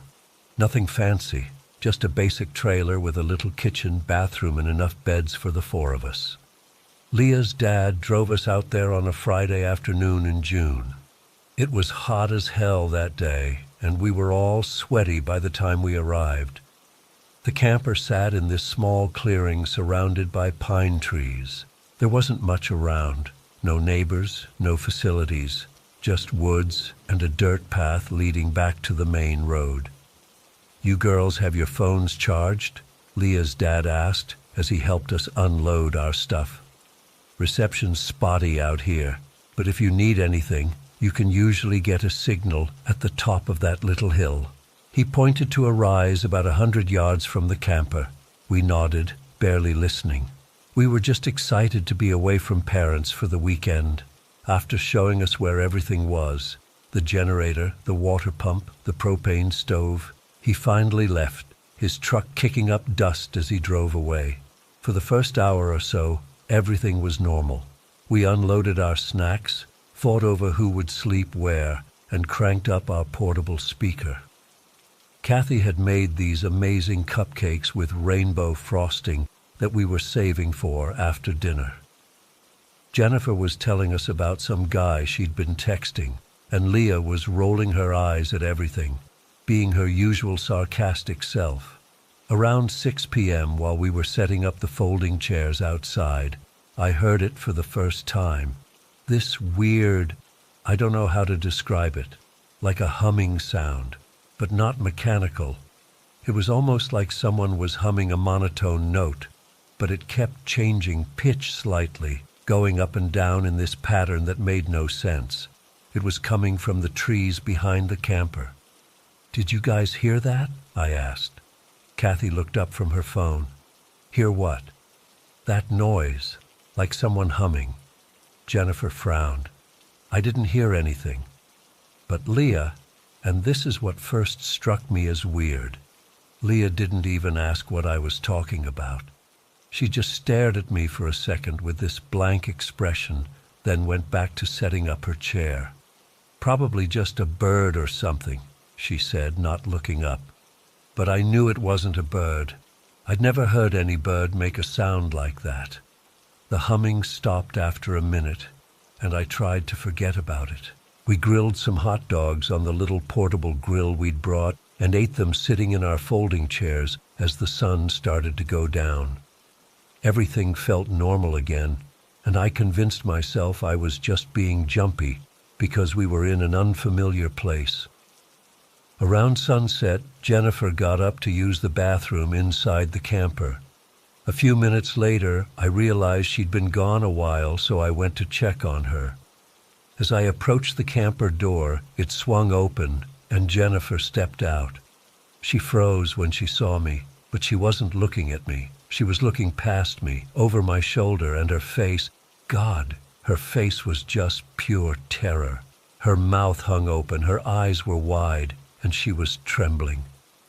I spun around, expecting to see someone standing there, but there was nothing, just the trees and the darkening sky. "Jen, what's wrong?" I asked, turning back to her. And that's when things got really strange. In the split second it took me to turn back to her, her expression completely changed. The fear vanished, replaced by this eerily calm look. "Nothing," she said, her voice flat. "I just thought I saw something." She walked past me and rejoined the others like nothing had happened. I stood there for a moment, confused. And then I saw it, just at the edge of my vision. A sort of reddish-black orb hovering about eye level near the tree line. It was partially hidden behind a tree, almost like it was peeking out. When I turned to look directly at it, it was gone. I blinked hard, rubbed my eyes, and looked again. Nothing. I hurried back to the others, feeling genuinely freaked out now. "Did anyone else see that?" I asked. "See what?" Kathy asked, looking concerned. "I don't know, like a ball of light or something by the trees." Leah laughed. "You're seeing things. It's getting dark. Your eyes are playing tricks." Jennifer didn't say anything. She just stared down at her hands. As night fell completely, we moved inside the camper. Leah started a game of cards, and Kathy brought out her cupcakes. We ate them around the small table, the sugar helping to calm my nerves. Jennifer seemed back to normal, laughing and joking with us, and I started to think maybe I really had imagined everything. Around 11 p.m. we decided to go to bed.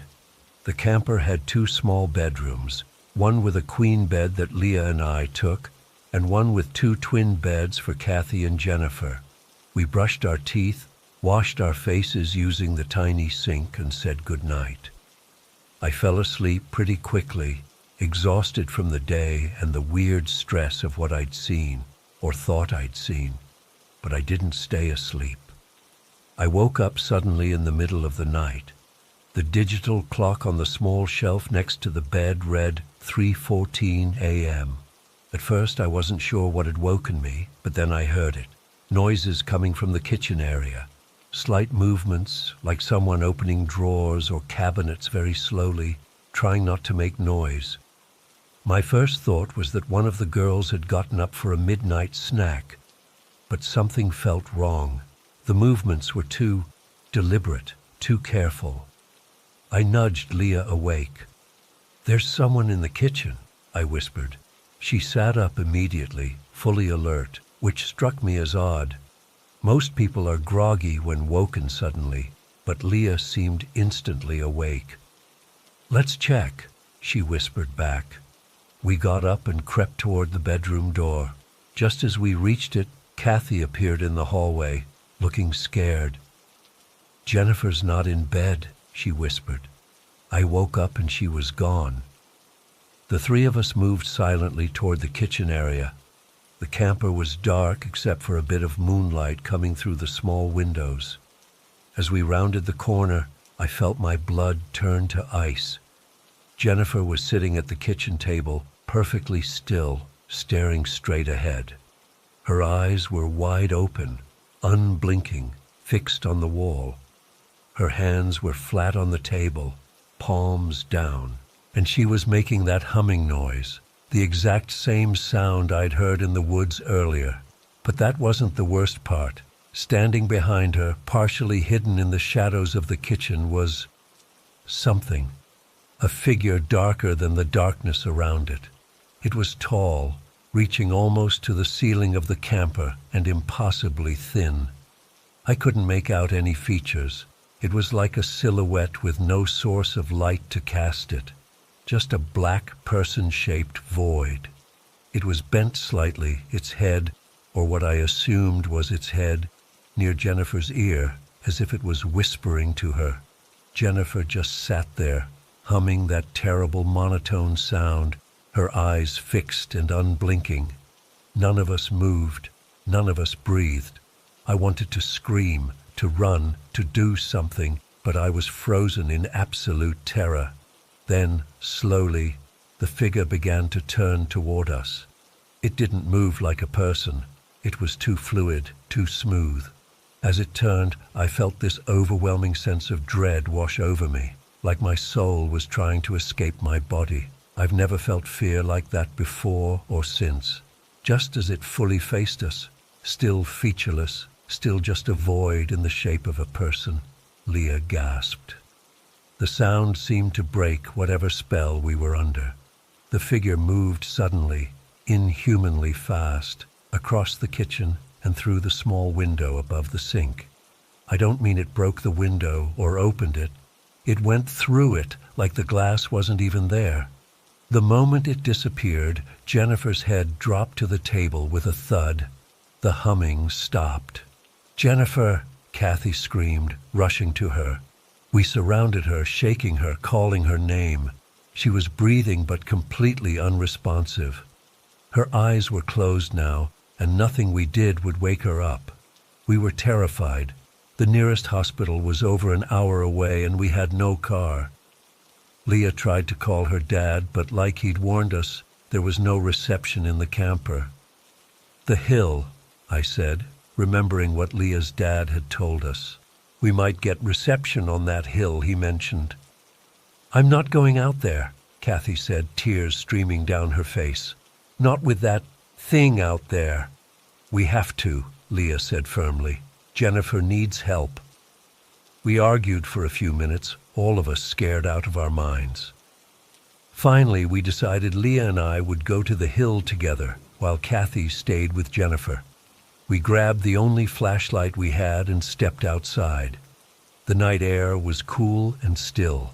No humming, no movement, just silent darkness. We moved quickly, staying close together, jumping at every sound. I kept expecting to see that figure materialize from the darkness, but nothing happened. We reached the hill, and thank God Leah got enough signal to call her dad. She told him Jennifer had passed out and wouldn't wake up, leaving out everything about what we'd seen. He said he'd come right away, and to keep trying to wake her. By the time we got back to the camper, Jennifer was awake. She was sitting up, looking confused, with Kathy beside her. "What happened?" Jennifer asked as we burst in. "Why are you all looking at me like that?" We told her what we'd seen, her sitting at the table, humming, the figure behind her. She had no memory of getting out of bed or going to the kitchen. The last thing she remembered was falling asleep. We were all still freaking out when Leah's dad arrived. He took one look at our terrified faces and insisted on taking us all home right then, even though it was nearly 5 a.m. Jennifer kept insisting she felt fine, just confused. But none of us wanted to stay in that camper a minute longer. On the drive back, none of us mentioned what we'd seen to Leah's dad. What would we even say? We just told him Jennifer had sleepwalked, and we got scared when we couldn't wake her right away. The weird thing is, We all stayed friends after that. You'd think something so terrifying would have driven us apart, but it actually brought us closer. We never went camping again, but we stayed tight through high school and even ended up at the same college. Now, at 24, we all share an apartment in the city. We don't talk about that night much, but sometimes, when we're alone, one of us will bring it up.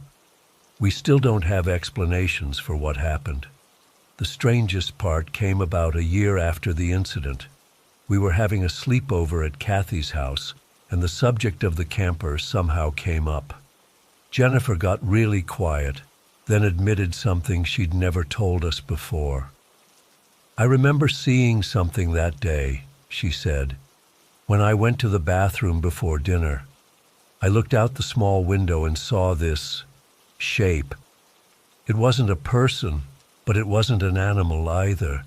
It was watching us from the trees. I was so scared when I came out and saw it behind you." She looked at me. "But then, it's weird. I suddenly felt calm, like unnaturally calm, like someone had flipped a switch in my brain." "Why didn't you say anything?" I asked. "I don't know," she said. "I literally couldn't. It was like I wanted to, but my mouth wouldn't form the words. But here's the thing. Jennifer still has no memory of the nighttime incident, no memory of sitting at that table while that thing stood behind her, no memory of making that humming sound, nothing. And somehow, that makes it worse. The idea that something could take control of my friend so completely that she has no memory of it. That terrifies me more than anything. I still wake up sometimes at exactly 3:14 a.m., my heart racing, convinced I can hear that humming sound again. I never do, but I lie awake anyway, staring at my bedroom door, afraid of what might come through it. We've moved 3 times since college, and I always insist on an apartment with no windows in the kitchen. I still don't know what the hell we saw in that park. It's been almost 8 months since the last time we went there, and I still get goosebumps thinking about it. My girlfriend Layla won't even talk about it anymore. I need to get this off my chest because it's eating me alive, and maybe someone here has seen something similar. Layla and I had been dating for about a year when this started. We're both in our mid-20s, living in a small apartment on the outskirts of town. Money's always tight, so our main entertainment was hanging out at this park about 15 minutes from our place. Nothing special, just a decent-sized public park with some playground equipment, a basketball court, and a walking trail that circles around and winds through some trees. The back section borders a small forest that's part of a nature preserve. We'd go there a couple times a week to smoke weed and just chill, especially during summer evenings when the park would empty out around sunset. There was this secluded bench near the back of the park that was perfect, hidden enough that we could smoke without bothering anyone, but not so isolated that it felt dangerous. At least, that's what we thought at first. The first time we saw it was in June. We'd been at the park for maybe an hour, just talking and passing a joint back and forth. It was that perfect twilight time, not dark yet, but the sun was definitely on its way down. I remember because the shadows were getting longer, and the park had that golden hour glow that makes everything look nicer than it actually is. I was in the middle of telling Layla about this stupid thing that happened at work when she suddenly grabbed my arm so hard that I felt her nails dig in. "What the hell is that?" she whispered. I followed her gaze and saw this massive black dog standing about 30 feet away, just watching us from between 2 trees. Except it wasn't exactly a dog. The size was all wrong. It was huge, more like a small bear than any dog breed I've ever seen. It had these weirdly round ears that stuck up like a teddy bear's, And its eyes, man, its eyes were this sickly yellowish color that seemed to glow in the fading light. The creepiest part was how still it was. It didn't pant, didn't move, didn't make a sound, just stared at us. "It's just a dog," I said, trying to sound more confident than I felt. "Maybe someone's pet got out." But even as I said it, I knew it wasn't right. No dog stands that still for that long. No dog watches you with that kind of focus. We decided to leave. As we got up and started walking toward the parking lot, I kept glancing back over my shoulder. The thing followed us, not running or making any aggressive moves, just maintaining the exact same distance, watching us the whole time. When we'd go around a corner, I'd look back expecting it to be gone, but it would be there, still 30 feet behind us, still completely silent. We made it to the car, and I remember Layla's hands were shaking so badly she dropped the keys. When we finally got in and locked the doors, I looked out and saw it standing at the edge of the parking lot, those yellow eyes reflecting the streetlights. "What the actual fuck was that?" Layla said as we drove away. I didn't have an answer. We both tried to convince ourselves it was just a stray dog, maybe some weird mix of breeds we weren't familiar with. We even joked that we were just paranoid from the weed, but we knew better. About a week later, we went back. I know that sounds stupid, but the park was our spot, you know? And in the daylight, with other people around, the whole thing seemed silly. We convinced ourselves it was nothing. This time we went earlier, around 5 p.m. There were kids on the playground, people walking their dogs, normal park stuff. We sat at our usual bench and everything was chill for about an hour. Then the park started emptying out as dinner time approached. That's when I got this weird feeling on the back of my neck, like someone was watching me. I turned around, and there it was again. Standing at the edge of the trees, perfectly still, those yellow eyes fixed on us. In the daylight, it looked even more wrong somehow. Its fur was so black it seemed to absorb the sunlight around it, and its proportions were just off. The legs were too long, the head too big for its body. "Layla," I whispered, "don't freak out, but it's back." She turned slowly and went completely rigid beside me. "That's impossible," she mumbled. "That's the same fucking thing from last week." We weren't high this time, which made it worse. We couldn't blame it on paranoia or hallucinations. This thing was real, and it was watching us again. We decided to walk to the car, taking the long way around the playground where a few families were still hanging out. Safety in numbers, right? But as we walked, so did it, keeping that exact same distance, making no sound as it moved. The most unnerving thing was how it would sometimes disappear behind a tree or playground equipment, and when it should have emerged on the other side, it wasn't there. Then I'd spot it somewhere else entirely, still watching, still following. This pattern continued for weeks. We'd go to the park, sometimes smoking, sometimes not, and about half the time, that thing would show up. We started testing it, going at different times, sitting in different locations. It didn't seem to matter. If it was going to appear, it would find us. By mid-July, things escalated. The creature started getting closer, 20 feet away instead of 30, and its behavior changed. It began trying to position itself between us and the exit paths. There was one evening when we were sitting at a picnic table near the basketball courts. The sun was setting and the park was almost empty. I got up to throw away our fast food wrappers, and when I turned around, the thing was there, standing directly in the path back to Layla. It was maybe 15 feet away from me, completely silent as always.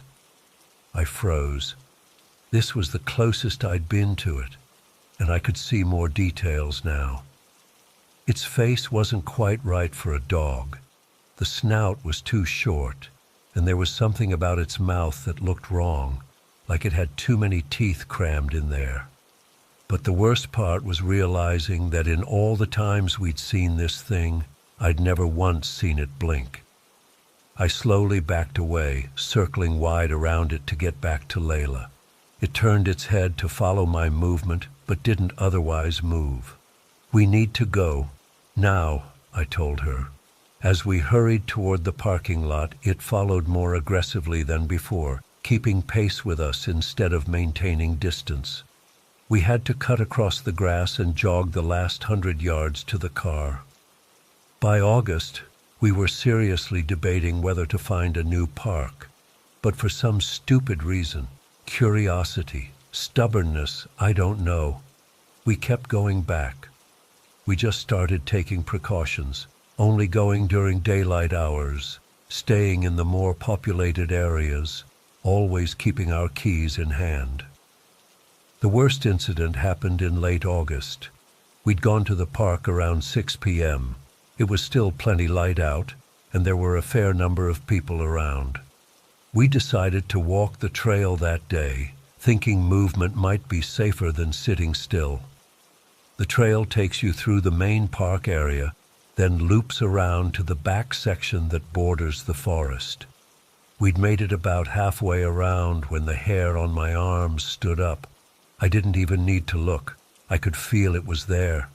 Sure enough, when I turned, I saw it standing on the trail about 50 feet behind us. But this time, something was different. It seemed more substantial somehow, more present. And it was definitely closer than it had ever approached before. "Let's pick up the pace," I said to Layla, trying to keep my voice steady. We started walking faster, almost speed walking. The thing matched our pace exactly.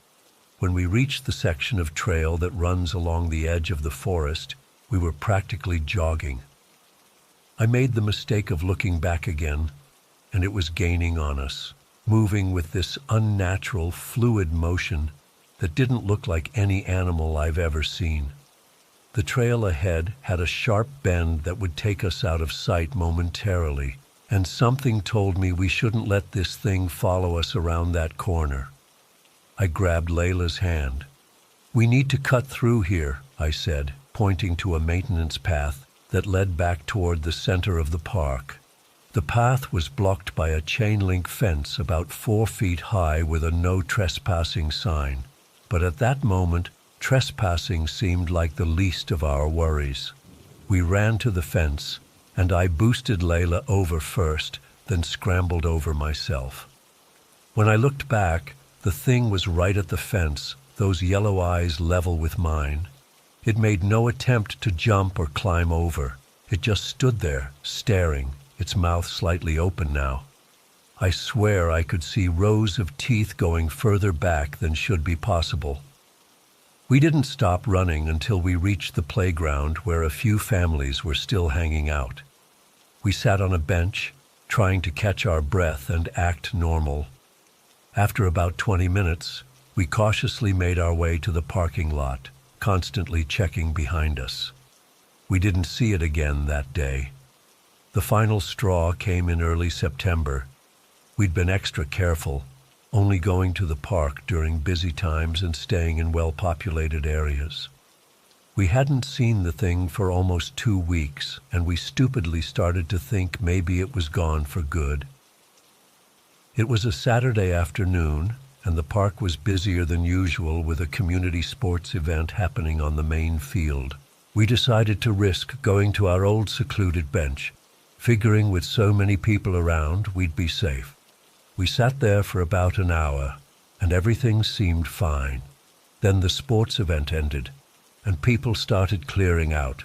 We should have left then, but we were enjoying the peace and quiet. As the park emptied, I started getting that familiar feeling again. The dread crept up my spine before I even saw anything. When I finally worked up the nerve to look around, I didn't see it at first. Then movement caught my eye from the tree line that bordered the forest. It was there, partially hidden behind a large oak tree. But something was even more wrong this time. It was distorted somehow. Its proportions seemed to shift as I watched, like it couldn't decide what shape to be. The round ears seemed bigger, the legs longer, the body more massive. "Layla," I whispered, "don't look now, but it's back, and we need to leave right fucking now." She nodded without turning around, and we stood up casually, trying not to show fear.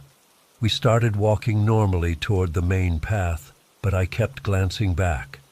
Each time I looked, it had moved closer, and each time it seemed different, like it was struggling to maintain its form. We reached the main path that would take us back to the parking lot, but when I looked ahead, my heart sank. The thing was somehow there too, standing right in the middle of the path about 100 yards ahead of us. "How the fuck?" Layla breathed beside me. I looked back, and it was still there behind us too. Same yellow eyes, same black shape, same silent presence. Two of them, or the same one in two places at once. I don't know which is worse. We veered off the path immediately, cutting across the grass toward the basketball courts. From there, we could loop around to the parking lot. But as we approached the courts, we saw it again, standing at the corner, blocking our way. Panic hit me like a physical blow. I grabbed Layla's hand. "We need to run. Now." We sprinted across the grass toward the playground, hoping to find people, any people. But the playground was empty now. Beyond it was the fence that separated the park from the street, and beyond that, our car. As we ran, I looked back and saw not one, not two, but three of the same creature, converging on us from different directions. They moved with that same unnatural fluidity, covering ground faster than should be possible without actually running. We reached the fence, a 6-foot chain-link barrier. I boosted Layla up, and she scrambled over. I jumped, grabbing the top, and pulled myself over, landing hard on the other side.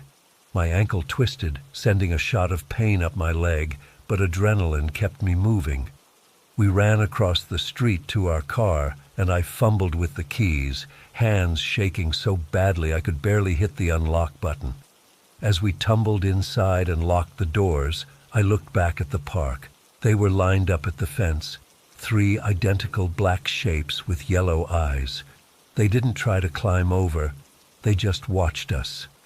As I started the car and pulled away, they remained perfectly still, their gaze following us until we turned the corner.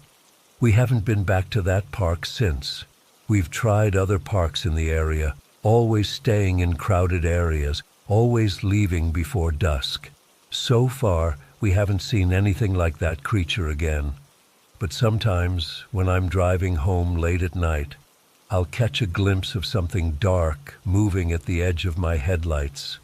Or I'll be taking out the trash and feel that same prickling sensation on the back of my neck. I'll turn, heart pounding, but there's never anything there. At least, nothing I can see. I still don't know what that thing was. It wasn't a dog or any animal I've ever seen. It moved wrong, felt wrong. It seemed to bend the rules of physical space, appearing in multiple places at once. And those eyes, they weren't just watching us. They were studying us. Whatever it was, I'm convinced it wasn't actually alive, at least not in the way we understand life. It felt like something else wearing the shape of a dog, something ancient and patient and utterly alien. And I can't shake the feeling that it's still out there, waiting. That one day I'll look up and see those yellow eyes staring at me through my window. I just needed to tell someone about this. Has anyone else seen anything similar? Am I losing my mind? Because that park is only 15 minutes from where we live, and sometimes I swear I can feel those eyes watching our apartment from the darkness. I've never been the type to get spooked easily. Growing up on the Pine Ridge Reservation, you get used to the isolation, the vastness, and the stories the elders tell. Stories meant to keep you safe, to remind you that there are things in this world we don't understand.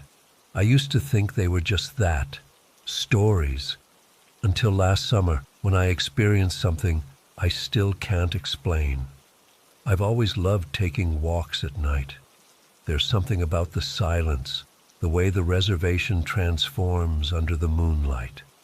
The cedar, oak, elm, and cottonwood trees that line the dry creek beds create these weird shadows that dance across the ground.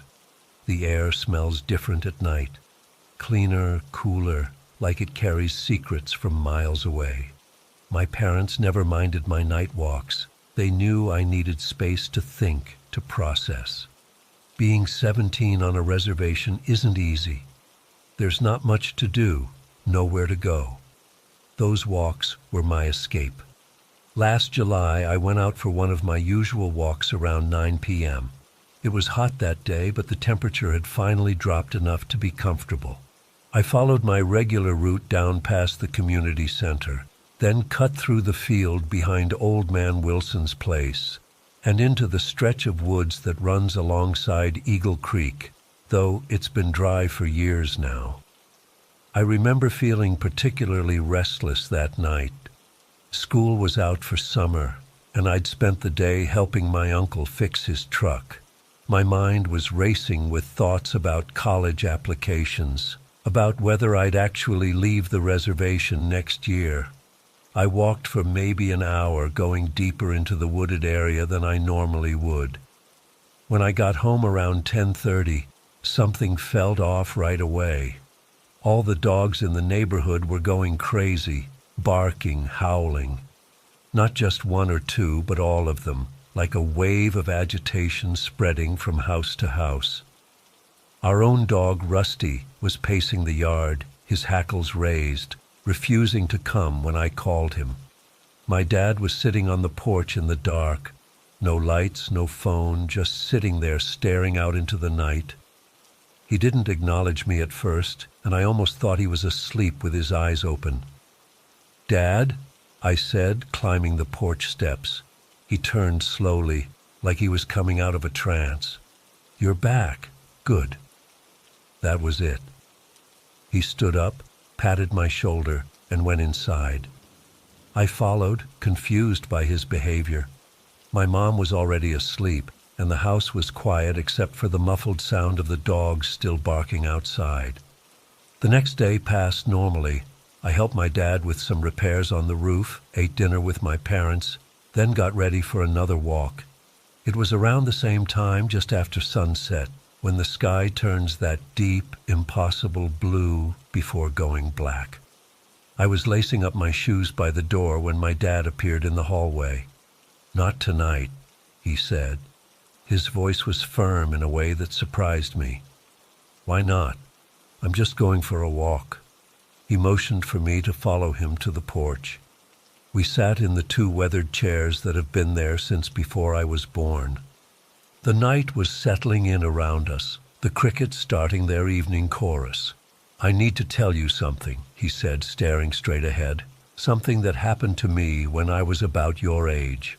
My dad isn't the storytelling type. He's quiet, practical, the kind of man who communicates through actions, not words. So when he started talking, I knew it was important. He told me that when he was 17, he used to ride his horse to visit friends after finishing his chores. One night in late summer, he was riding home under a rising moon. The reservation was different then. Fewer houses, more open space, darker at night, without all the security lights people have now. His horse, a bay gelding named Thunder, was usually steady and calm, but that night, as they approached a dry creek bed lined with old cottonwoods, the horse stopped abruptly. My dad said Thunder's ears were pricked forward, his whole body tense. Then my dad noticed it too, something white moving among the trees below, in the creek bed. At first, I thought it was just a piece of trash blowing in the wind, my dad said, his voice low. But there wasn't any wind that night. The air was still hot. As he watched, the white thing moved again, more deliberately this time. Then suddenly it jumped up and flew toward him. Thunder reared, nearly throwing my dad off, then bolted forward in panic. After about 20 feet, my dad managed to get the horse under control enough to look back.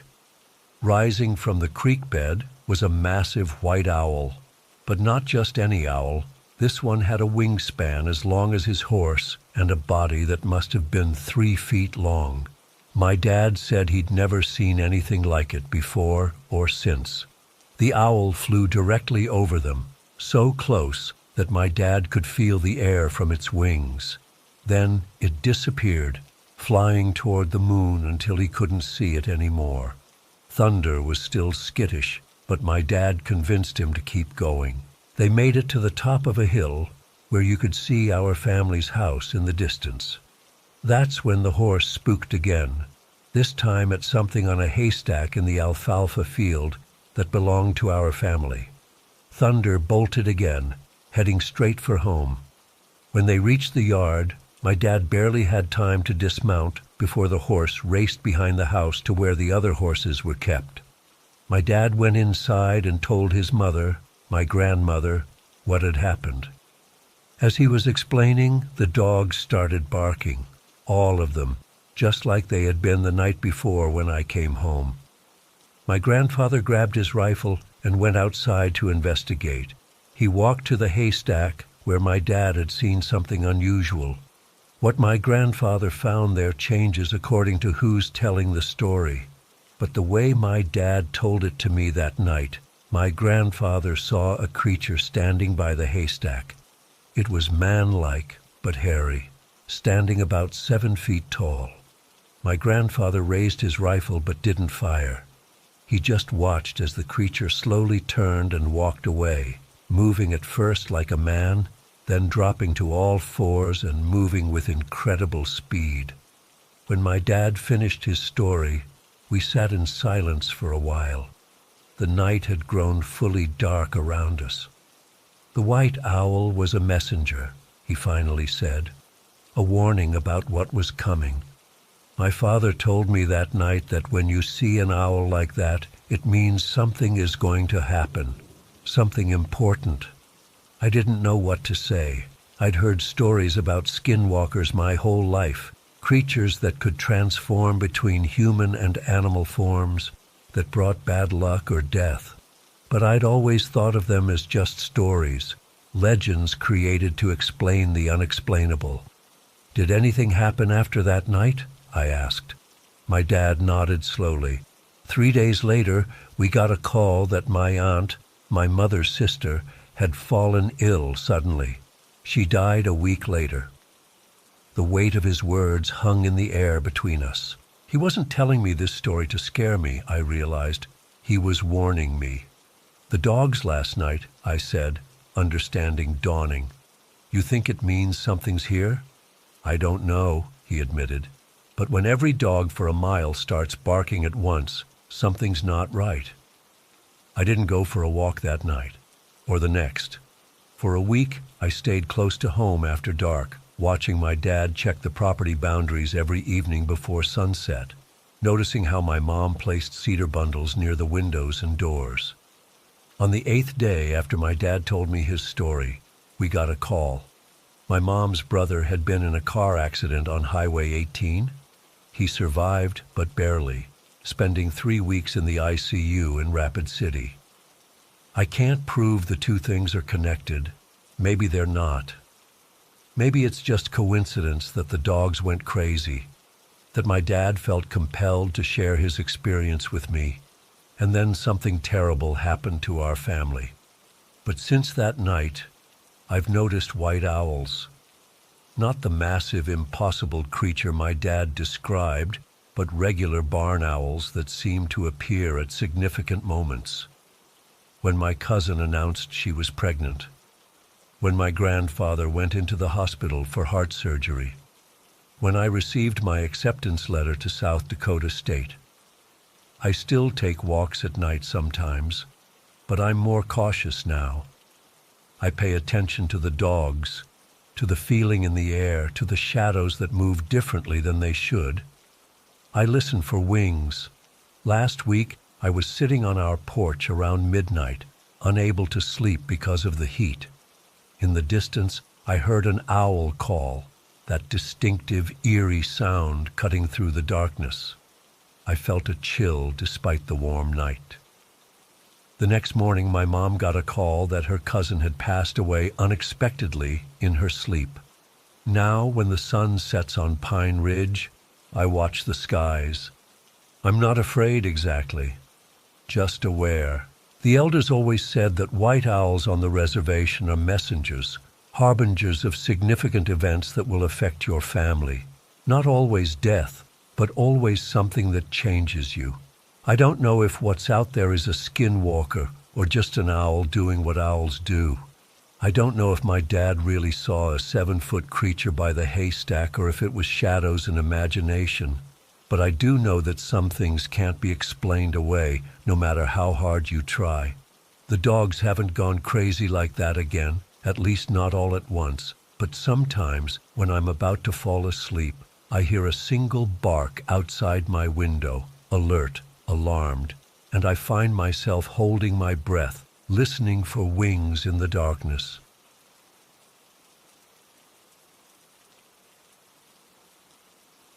I still feel that chill go up my spine every time I think about what happened in those woods.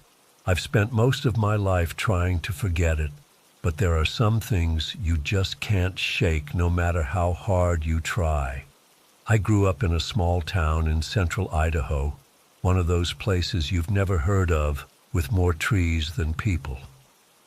We had a wood stove that heated our whole house through the winter, and my dad was determined to never pay for firewood when we could cut it ourselves.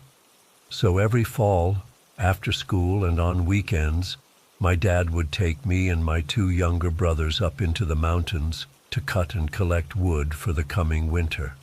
We'd been doing this routine since I was old enough to carry logs, drive up some logging road, find a place where the Forest Service had marked trees for cutting or where deadfall was plentiful, spend a few hours filling up the truck, and head back down.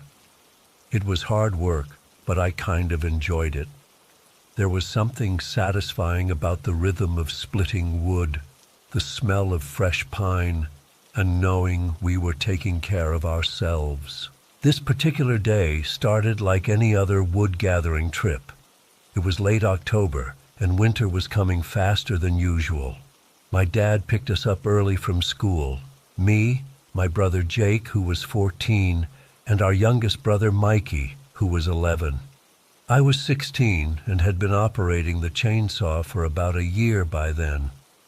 "Let's try the other side of the valley today," my dad said, as we threw our backpacks in the truck.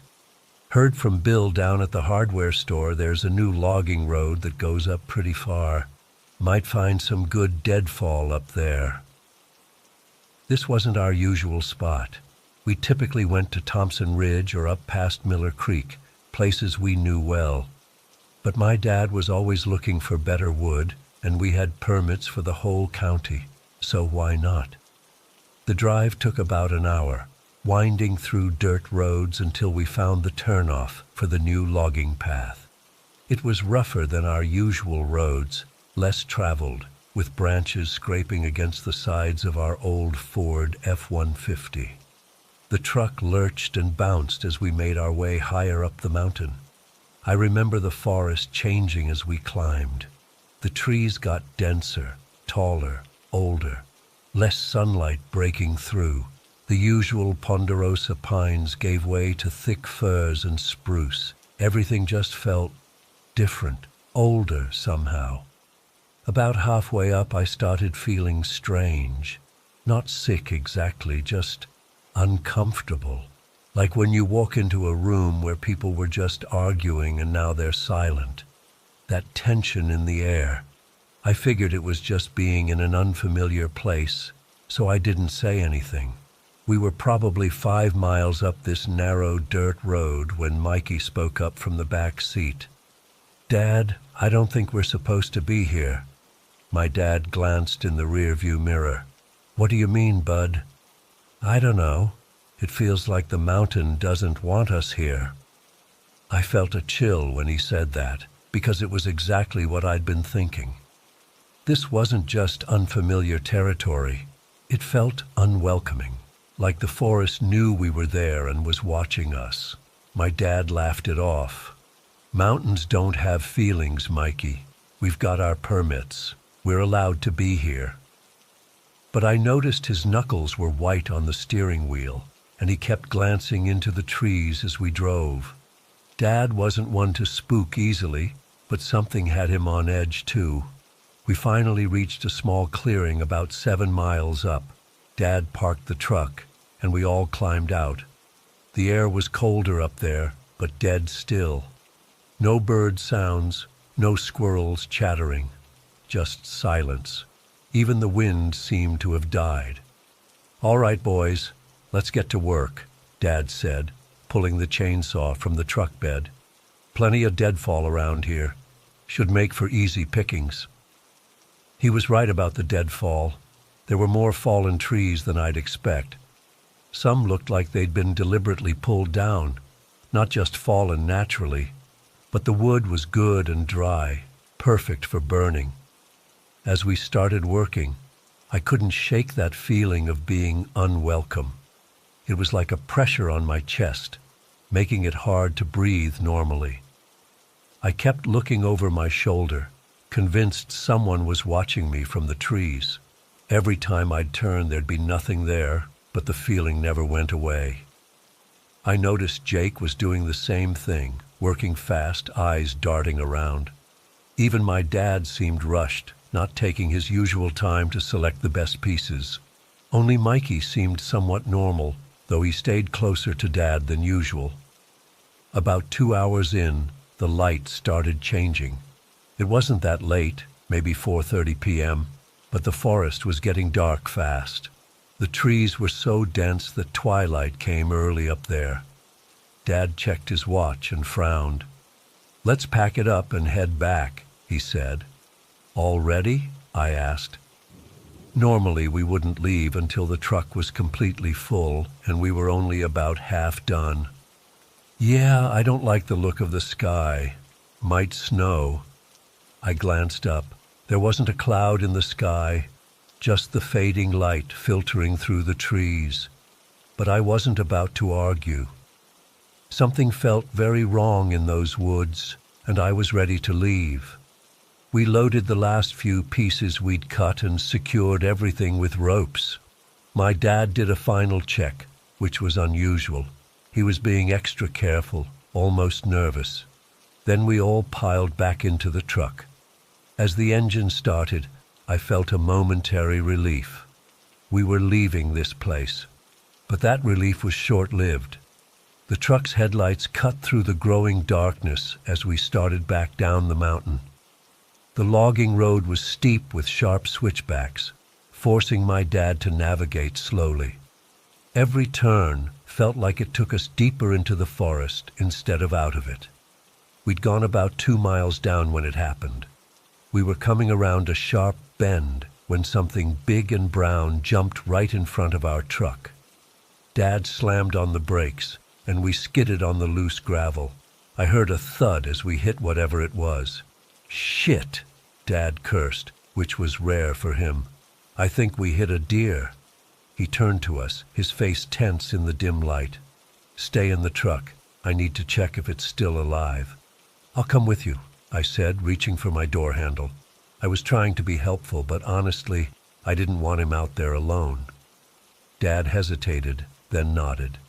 "Fine, but you two stay put," he told my brothers. The air outside was even colder now, and the silence more complete. The truck's headlights illuminated a patch of road about 20 feet ahead, where a brown mass lay motionless. My dad and I approached cautiously, him slightly ahead of me. As we got closer, I could see it was indeed a deer, A doe, medium-sized. But something was off. The way it lay there wasn't right. It didn't look like it had just been hit.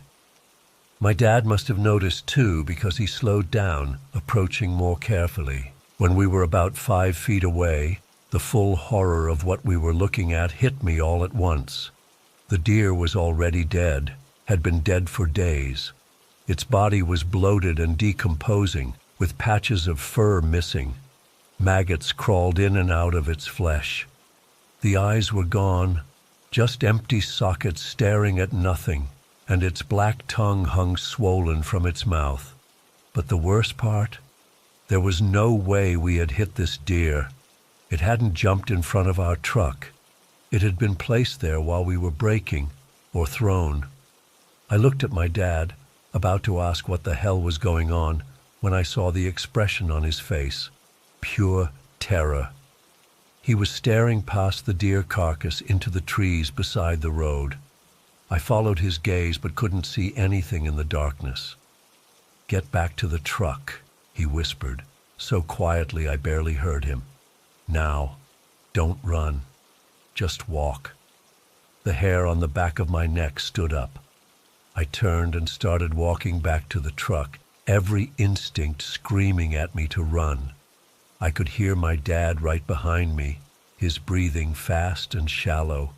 We were maybe 10 feet from the truck when we heard it, a high-pitched shrieking sound coming from the trees, unlike anything I'd ever heard before. It wasn't an animal sound, at least not any animal I knew. It was followed by the crack and snap of branches breaking, like something large was moving rapidly through the forest toward us. "Run!" my dad shouted, shoving me forward. I sprinted the last few steps to the truck and yanked open the door, practically diving inside. My brothers were wide-eyed and pale. Through the windshield, I saw my dad running toward us, his face contorted with fear.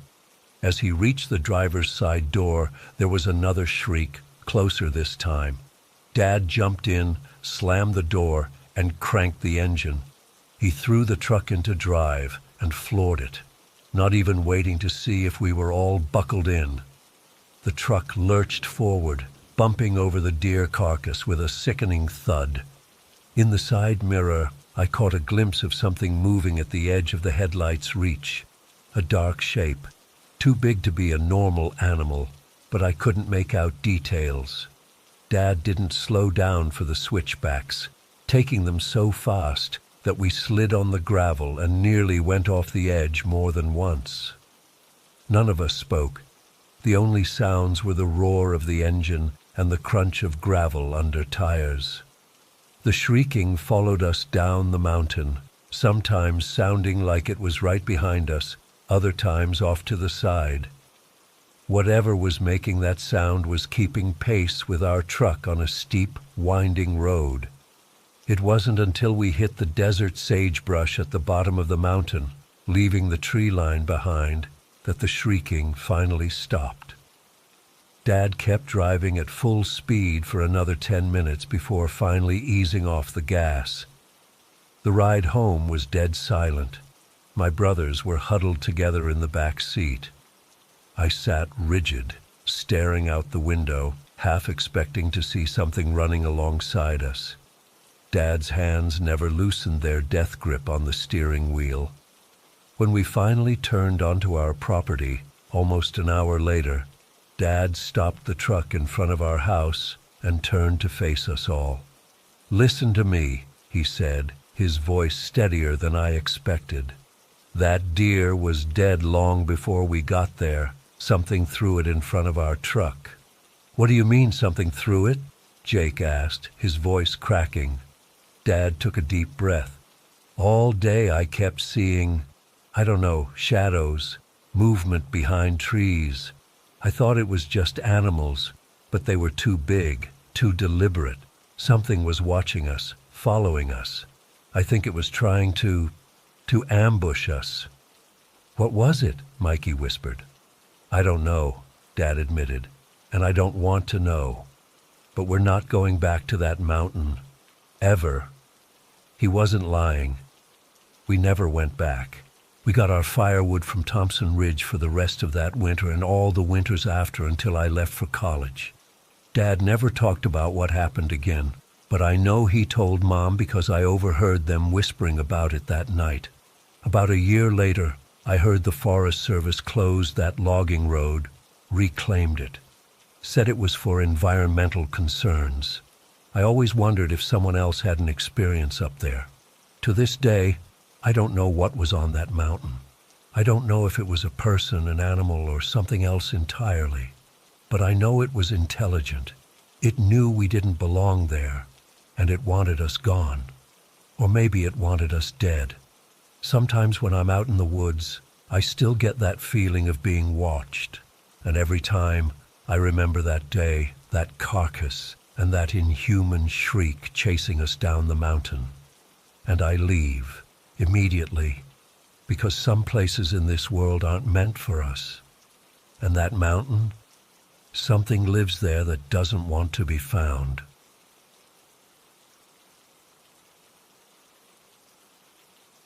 It's been almost a year now.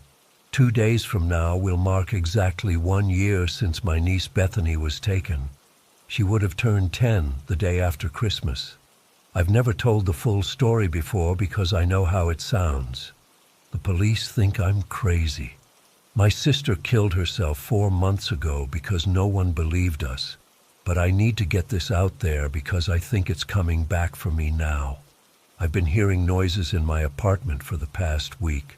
Little scratching sounds in the walls. That same horrible giggle I heard that night. Christmas is coming, and I'm terrified. This all started last December when I was visiting my sister and Bethany for the holidays. I'd come to stay with them for Christmas week, like I always did. Bethany was so excited for Christmas. She loved everything about it. The tree, the presents, the cookies. She was such a happy kid normally. But last Christmas, something was different. The first night I got there, I noticed Bethany wasn't her usual self. She was quiet during dinner, kept looking over her shoulder at the hallway leading to her bedroom. When I asked her what was wrong, she just shook her head and wouldn't say anything in front of her mom. Later that night, when I went to tuck her in, a tradition we had since she was little, she grabbed my arm so tight it left marks. "Aunt Jenny, there's an elf in my room," she whispered. I thought she meant one of those elf-on-the-shelf things, but we'd never done that in our family. I smiled and told her not to worry, that elves were nice. She shook her head frantically. "Not this one. This one hides in my closet and under my bed. It bites me when I try to get out of bed at night." I figured she was just having nightmares, so I checked under her bed and in the closet to show her nothing was there. I told her to call for me if she got scared during the night. The next morning, Bethany was exhausted at breakfast. She had dark circles under her eyes and kept nodding off into her cereal. When I asked if she'd slept okay, she just shook her head and whispered, "It wouldn't let me." My sister Sarah mentioned that Bethany had been having sleep issues for about 3 weeks. She thought it was just excitement about Christmas, but she was starting to worry about her. Sarah was a single mom doing her best, working 2 jobs to keep them afloat. She didn't have time for much else. That afternoon, when Sarah was at work, Bethany and I were watching Christmas movies in the living room. Out of nowhere, she pulled up her pajama pants and showed me her ankles and feet. I nearly threw up. They were covered in deep bite marks and scars, some fresh and some healing. They weren't animal bites. They looked human-sized, but with way too many teeth marks. "The elf does this when I try to get out of bed," she said, so matter-of-factly it chilled me to the bone. "It says if I tell Mommy it'll bite her too." I took pictures of the bites with my phone and called Sarah immediately. She came home early, and we took Bethany to the emergency room. The doctor seemed concerned and asked a lot of questions about pets or if Bethany had been hurting herself. There was no way these were self-inflicted. Some of the bites were on the backs of her heels where she couldn't reach. They gave her antibiotics for the infections and referred her to a child psychiatrist. Sarah was devastated. She thought she'd failed her daughter somehow. I stayed with Bethany while Sarah made calls to get her an emergency appointment with a psychiatrist. Bethany just sat there, staring at the Christmas tree, mumbling something I couldn't quite hear. When we got home, I decided to sleep in Bethany's room that night.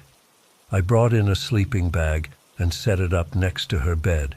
She seemed relieved but still frightened. "It won't come if you're here," she said, "but it'll be mad tomorrow." I didn't sleep much that night. I kept watching Bethany and checking the closet and under the bed.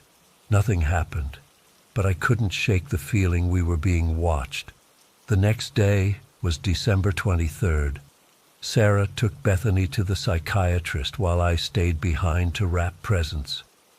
The house felt wrong when I was alone in it. I kept hearing little scurrying noises like something small running across the attic or in the walls. I told myself it was just mice.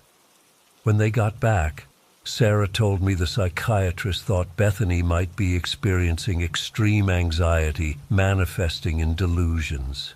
He prescribed some medication to help her sleep and recommended daily therapy sessions after the holidays. Bethany didn't say much about the appointment, but she seemed more withdrawn than before. That night, I slept in her room again. Around 3 a.m., I woke up to Bethany sobbing quietly in her bed. When I asked what was wrong, she said, "It's in the closet right now. It's watching us." I grabbed my phone to use as a flashlight and opened the closet door. Nothing was there, but the clothes were arranged differently than they had been when I'd checked earlier. I sat with Bethany until she fell back asleep, telling myself there had to be a logical explanation. Christmas Eve arrived. Sarah had to work a half day, so it was just me and Bethany again. I tried to keep her spirits up by baking cookies and watching her favorite movies, but she kept staring into space. At one point, she turned to me with tears in her eyes. "Aunt Jenny, it told me last night that it's going to take me away on Christmas. It said it's going to wear my skin." I hugged her tight and promised I wouldn't let anything happen to her.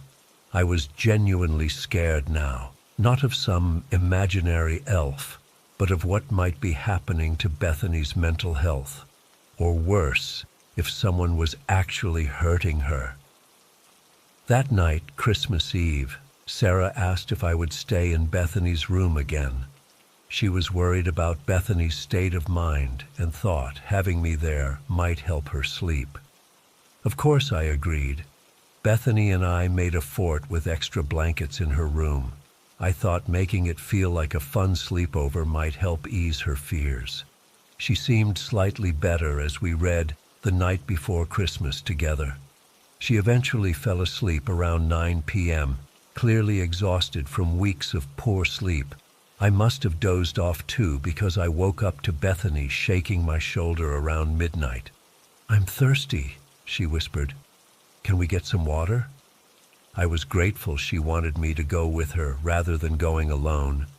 As we got up, she grabbed my hand tight. "We have to be quiet," she said. "It's out there." I felt a chill run down my spine, but told myself to stay calm for her sake. We stepped into the hallway, and that's when I saw it. At the end of the hall, partially hidden in the shadows by the bathroom, was what looked like a small figure. It was about 3 feet tall, humanoid, wearing what seemed like a dirty red and green outfit. But its face wasn't right. In the dim nightlight from the bathroom, I could see it had too many teeth, all pointed and crowded in its mouth, like it had 3 sets instead of 1. Its eyes were blank white, no pupils, and its skin was a sickly grayish color. I froze. Bethany whimpered beside me. I thought I was hallucinating from lack of sleep, but then the thing grinned wider than any human mouth could stretch and made a soft, giggling sound. I pushed Bethany behind me and reached for my phone to take a picture, thinking no one would believe us without evidence. As soon as the flash went off, the thing started moving, not walking, but scuttling rapidly on all fours across the ceiling toward us. Everything happened so fast after that. Bethany screamed and pushed me hard, causing me to stumble backward into her bedroom. Before I could regain my balance, the door slammed shut between us. I heard the lock click from the outside. I pounded on the door, screaming Bethany's name. I could hear a high-pitched voice outside, screeching what sounded like, "Merry Creepiness, Merry Creepiness," over and over, followed by Bethany's terrified screams. Sarah came running from her room, asking what was happening. I told her to call 911 while I tried to break down the door. It wouldn't budge. The screaming on the other side was getting worse. Bethany was shrieking in pain now. Sarah was frozen in shock, so I grabbed the phone from her hand and called 911 myself, telling them we needed help immediately, that someone was attacking my niece. While on the phone, I ran to get a screwdriver from the kitchen. I came back and started making a hole in the door near the lock.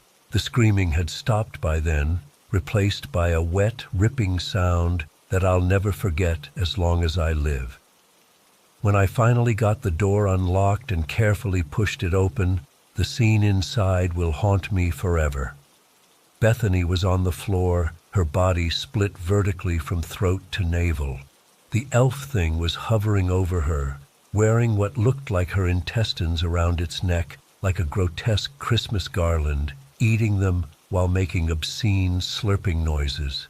It looked up at me with those blank white eyes, bits of my niece's insides hanging from its mouth, and smiled. Then it scurried up the wall and into the air vent in the ceiling, moving impossibly fast.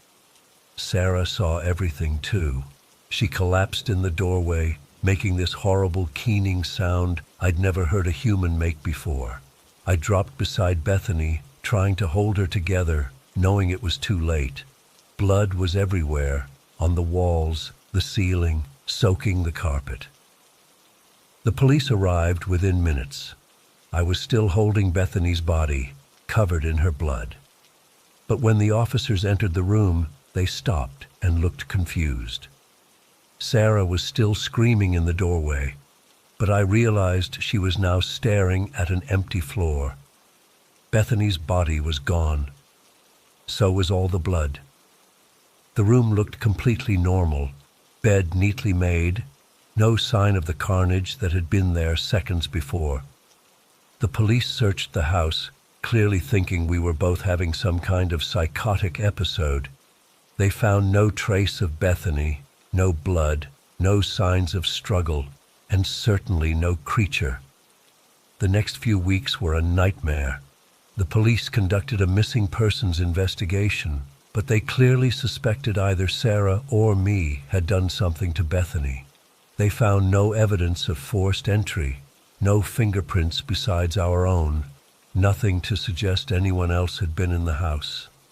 The picture I'd taken with my phone just showed an empty hallway. Child services came. Sarah was investigated. I was questioned repeatedly. Our family was torn apart. Everyone thought one of us had snapped and done something to Bethany, then concocted this insane story about an elf. That night, after the police finally left, I heard it again in Bethany's empty room, a whispered "Merry Creepiness" that made my blood freeze. When I rushed in, the room was empty, but the air vent cover was slightly ajar. Sarah never recovered. She was admitted to a psychiatric facility in February after multiple suicide attempts. The police investigation stalled without evidence.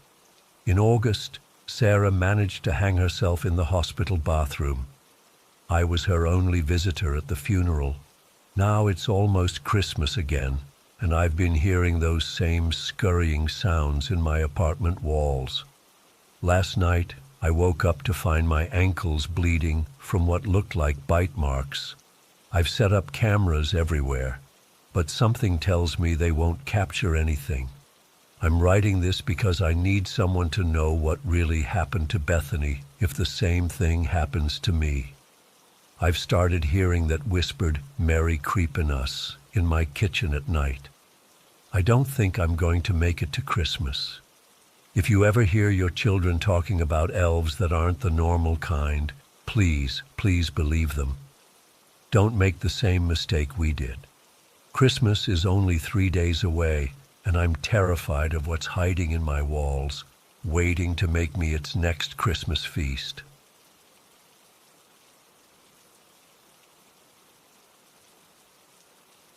I still get goosebumps when I think about that summer night in Chenley. It's been over 10 years, but I swear sometimes I wake up in the middle of the night feeling like something is staring at me from the darkness. I've never shared this with anyone outside my family and those who were there that night. I'm only writing it down now because maybe someone else has experienced something similar and can make sense of what happened to us. It was July, hot as hell even at night, and we were camping in my family's backyard. Not real camping, just sleeping outside because the house was too stuffy without AC. There were 5 of us, me, my sister Emma, my friend Jake from school, and my 2 cousins Mia and Danny. We had this whole setup with my dad's pickup truck and our old family van. Us girls were going to sleep in the truck bed with sleeping bags and pillows while the guys took the van. My parents' property sits at the edge of town, backing up to this dry creek bed and then some hills beyond that. Our closest neighbors, the Tuckers, lived across the creek, maybe a quarter mile away. They had these 3 German shepherds that barked at literally everything, but you got used to it after a while. We had spent the evening roasting marshmallows, telling stupid ghost stories, and just hanging out like normal teenagers. Around midnight, my parents went inside to sleep, and we all settled into our spots. The boys crashed pretty quickly in the van, but us girls stayed up talking in the truck bed. I must have fallen asleep first, because what happened next, I only know from what my sister Emma told me. She's always been into astronomy and was still awake around 2 a.m. just looking at the stars. The night was clear, and out there in Chenley, away from big city lights, you can see everything. That's when she first noticed the Tucker's dogs going crazy. Not their normal barking, this was different. More frantic, more afraid. Emma said she felt weird, like something was watching her. She thought it was probably just the ghost stories getting to her. But then she noticed movement out of the corner of her eye. She turned her head slowly toward the cab of the pickup and froze. There was someone, or something, crouched on top of the truck's cab, staring down at her. The way she described it later, it was like a person, but wrong. Too thin, with limbs that seemed longer than they should be. It was dark, but she could see it was crouched in this unnatural position, almost like a spider. And its eyes, she said they reflected the moonlight like an animal's. Emma tried to scream. She tried to move, but she couldn't.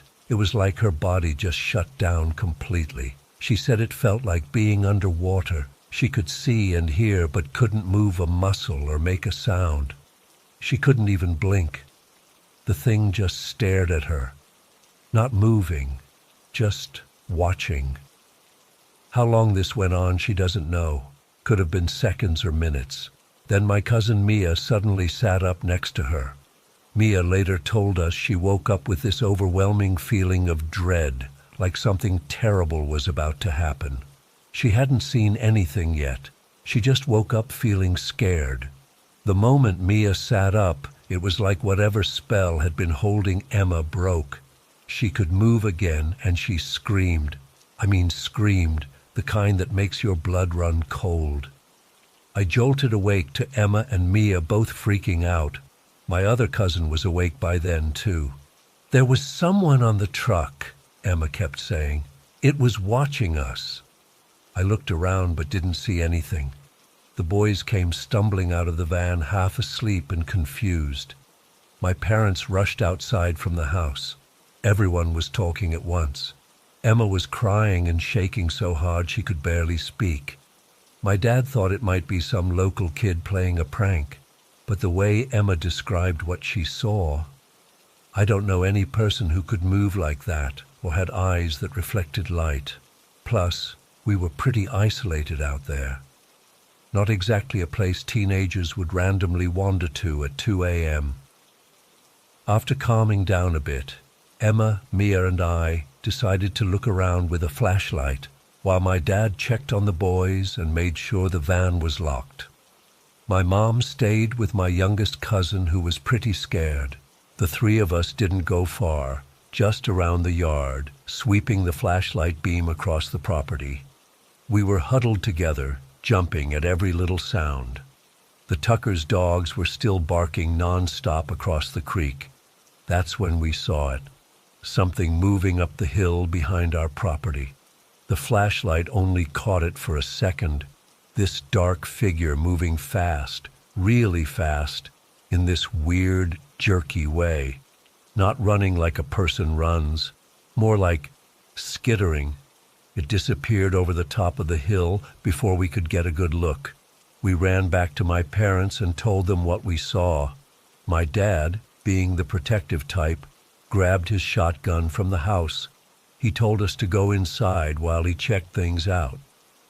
I remember my mom trying to stop him, saying it wasn't safe, but he insisted. He took the flashlight and headed toward the hill. We waited inside, terrified. Emma was still shaking. She kept saying, "It wasn't human. The way it moved wasn't right." About 20 minutes later, my dad came back. He hadn't found anything, no footprints, no signs that anyone had been there. He checked the truck, checked around the whole property. Nothing. By this point, it was almost 3 a.m. We were all too scared to go back outside, so everyone crammed into the living room to sleep. The boys took the floor, us girls squeezed onto the couch, and my parents sat up in chairs, keeping watch. I must have dozed off eventually, because I was woken up around 4:30 a.m. by Emma shaking my arm. "Listen," she whispered. At first I didn't hear anything. Then I caught it, this low rhythmic sound coming from outside. It sounded like someone speaking, but in a language I didn't recognize. The voice was deep and raspy, coming from the direction of the hill. Emma looked at me with wide eyes. "That's old Navajo," she whispered. Our grandmother was part Navajo, and though we didn't speak it, we recognized the sound of it from when our great-uncle would visit. But this didn't sound like our great-uncle.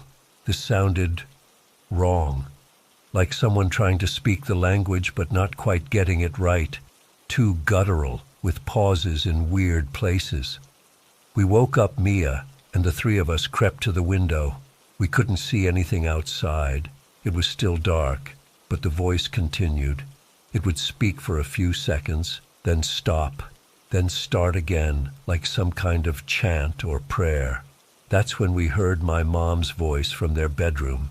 She was talking in her sleep, which wasn't unusual for her, but what she was saying sent chills down my spine. "Jesus, protect this house. Jesus, protect my children.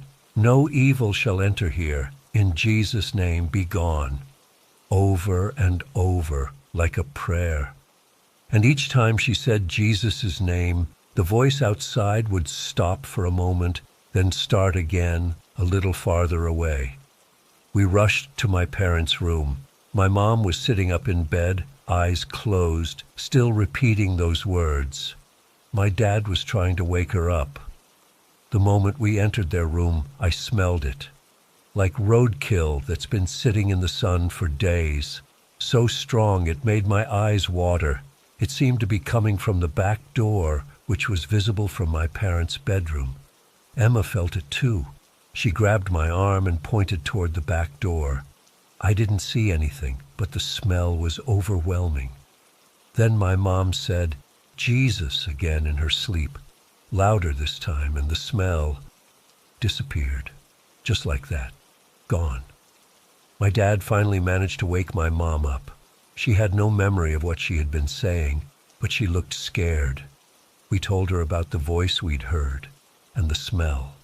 Her face went pale. "We need to pray," she said. So we did, all of us, right there in their bedroom, even though the boys weren't particularly religious. We prayed until the sun came up. In the morning light, everything seemed less terrifying. My dad and Jake went outside to check around again. They found something on the hill where we'd seen the figure disappear. A flattened patch of grass, perfectly circular, about the size of a person sitting cross-legged. No footprints leading to or from it, though the ground was hard and rocky in most places. I went with Emma to get our stuff from the pickup truck. Our sleeping bags were still there, and our pillows. Emma reached for her sandals that she'd left in the truck bed, and that's when she found it. Tangled around the strap of her sandal was a clump of hair. Long, coarse, black hair. Frizzy and wild-looking. It wasn't from any of us. We all had different hair types, and this was different. It felt almost brittle, like it would crumble if you squeezed it too hard. We showed it to my mom. I'll never forget the look on her face, pure fear. She grabbed it from Emma's hand and marched straight to the kitchen stove. "This is a skinwalker's hair," she said, her voice shaking.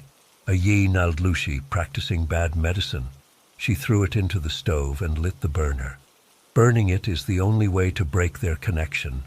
The hair caught fire immediately, burning with an odd bluish flame and giving off that same rotting smell we'd noticed in the night.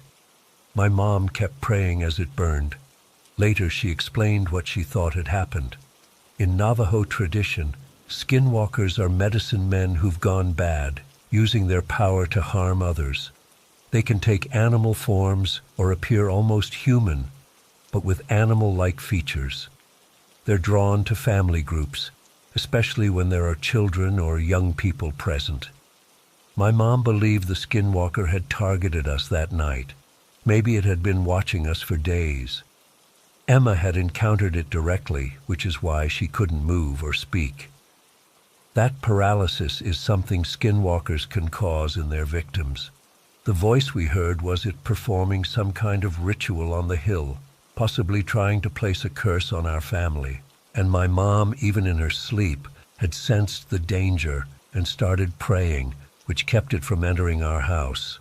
I don't know what to make of all this. Part of me wants to dismiss it as collective hysteria or some weird prank, but I can't explain everything. The paralysis Emma experienced, the way that thing moved on the hill, the strange hair, my mom's sleep-talking that seemed to keep whatever it was at bay. We never slept outside again after that night. The next day, my uncle came and blessed the property with sage and prayers. The Tuckers' dogs stopped their frantic barking, though they did run away about a week later and were never found. Sometimes I wonder if that thing is still out there, watching and waiting. I've read about similar experiences in the area, usually dismissed as legends or campfire stories. But I know what we experienced was real. I still live in Arizona, but I've never gone back to Chenley. I can't. Just thinking about those hills behind my parents' property makes my skin crawl. And sometimes, when I'm driving alone at night and pass through an isolated area, I find myself checking my rearview mirror more often than necessary, half expecting to see a pair of reflective eyes staring back at me from the darkness.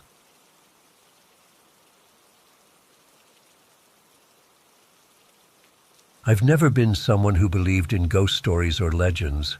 I'm practical to a fault, the kind of guy who needs to see something with my own eyes to believe it. Well, in 2016, I saw something with my own eyes that I still can't explain, and I'm writing this because I need to get it off my chest. Maybe someone here has experienced something similar. My girlfriend Lauren and I were doing a road trip through Utah in mid-June 2016. We're from Michigan originally, so the desert landscape was totally foreign to us. Beautiful, but eerie. We had our chocolate lab Cookie with us, who was about 4 years old at the time and the sweetest dog you'd ever meet. Usually. We'd spent the day hiking and taking pictures around Moab, planning to hit Goblin Valley State Park the next morning. By evening, we were exhausted, but still about an hour away from our planned campsite. Lauren was already dozing in the passenger seat of my old Ford F-150, and Cookie was sprawled across the back seat. It must have been around 2 a.m. when I realized I needed a break. The roads out there are so dark, and after driving for hours with nothing but my headlights illuminating the road ahead, my eyes were starting to play tricks on me. I spotted a pull-out area just off the highway, not an official rest stop, just a wide dirt area where people sometimes park to take in the view during daylight hours. I pulled in and cut the engine. Lauren was completely out by then, head against the window, small puffs of breath fogging the glass. I decided to let her sleep while I stepped out to stretch my legs and have a cigarette. I don't smoke regularly anymore, but back then I still kept a pack for long drives. The moment I stepped out of the truck, something felt off. It's hard to describe if you've never been in the desert at night, but there's usually some ambient noise, crickets, distant coyotes, the whisper of wind. That night, there was absolute silence. The kind of silence that makes your ears strain for something, anything. The moon was nearly full, casting this pale blue light across the landscape. I could make out the silhouettes of rock formations in the distance and some scrubby juniper bushes scattered around the pullout. I remember thinking how alien it all looked, like I'd stepped onto another planet. I lit my cigarette and walked about 20 feet from the truck, just enjoying the stillness and the stars, which were incredible out there with no light pollution. The air was still warm from the day, with that dry desert heat that feels nothing like the muggy summers back home. I'd been standing there maybe 5 minutes when Cookie suddenly started growling from inside the truck. Not her usual "someone's at the door" growl. This was deep, primal, coming from her chest. At first, I figured she'd spotted a coyote or maybe a deer. I turned to head back to the truck when I heard it. "Come look over here, baby." It was Lauren's voice, unmistakably hers, with that slight rasp she gets when she's tired. But it wasn't coming from the truck. It was coming from the darkness beyond the pullout, maybe 30 yards away, where some large rocks created shadows the moonlight couldn't reach. I froze. My brain couldn't process what was happening. Lauren was asleep in the truck. I could still see her silhouette through the window. There's no way she could have gotten past me without me noticing. Yet her voice had been crystal clear. "Lauren!" I called out, my voice sounding way too loud in the silence. "Over here," came the reply in that same familiar voice. "You need to see this." Cookie's growling turned into full-on vicious barking now. I'd never heard her make sounds like that before. She was throwing herself against the window of the truck, snarling, her face contorted in a way that made her look like a completely different animal. I stood there, cigarette burning down between my fingers, completely paralyzed with indecision. Part of my brain was screaming that something was very wrong, but another part was saying, "That's Lauren's voice. Maybe she snuck out the other side of the truck while you weren't looking." I took a few hesitant steps toward the voice, squinting to see into the darkness. "Baby," I called again, my mouth suddenly dry. The real Lauren's voice suddenly came from behind me inside the truck. "What's wrong with Cookie? Why is she barking like that?" That's when it happened. Something hit me from the side with enough force to knock me flat on my back. The air rushed from my lungs, and for a second all I could see were stars. Not the ones in the sky, but the kind that explode behind your eyelids when your head hits the ground. When my vision cleared, I was staring up at a face that has haunted me ever since. It was hovering about a foot above mine, and in the moonlight I could see every detail with horrible clarity. The eyes were what hit me first, glowing white, not reflecting light like an animal's eyes do, but actually emitting a dull, milky glow of their own. They were set in a face that was both animal and not. The snout was long, like a coyote's, but without fur, and the skin looked wrong, too smooth, too tight against the bone. The teeth that protruded from the front were white and pointed, almost translucent.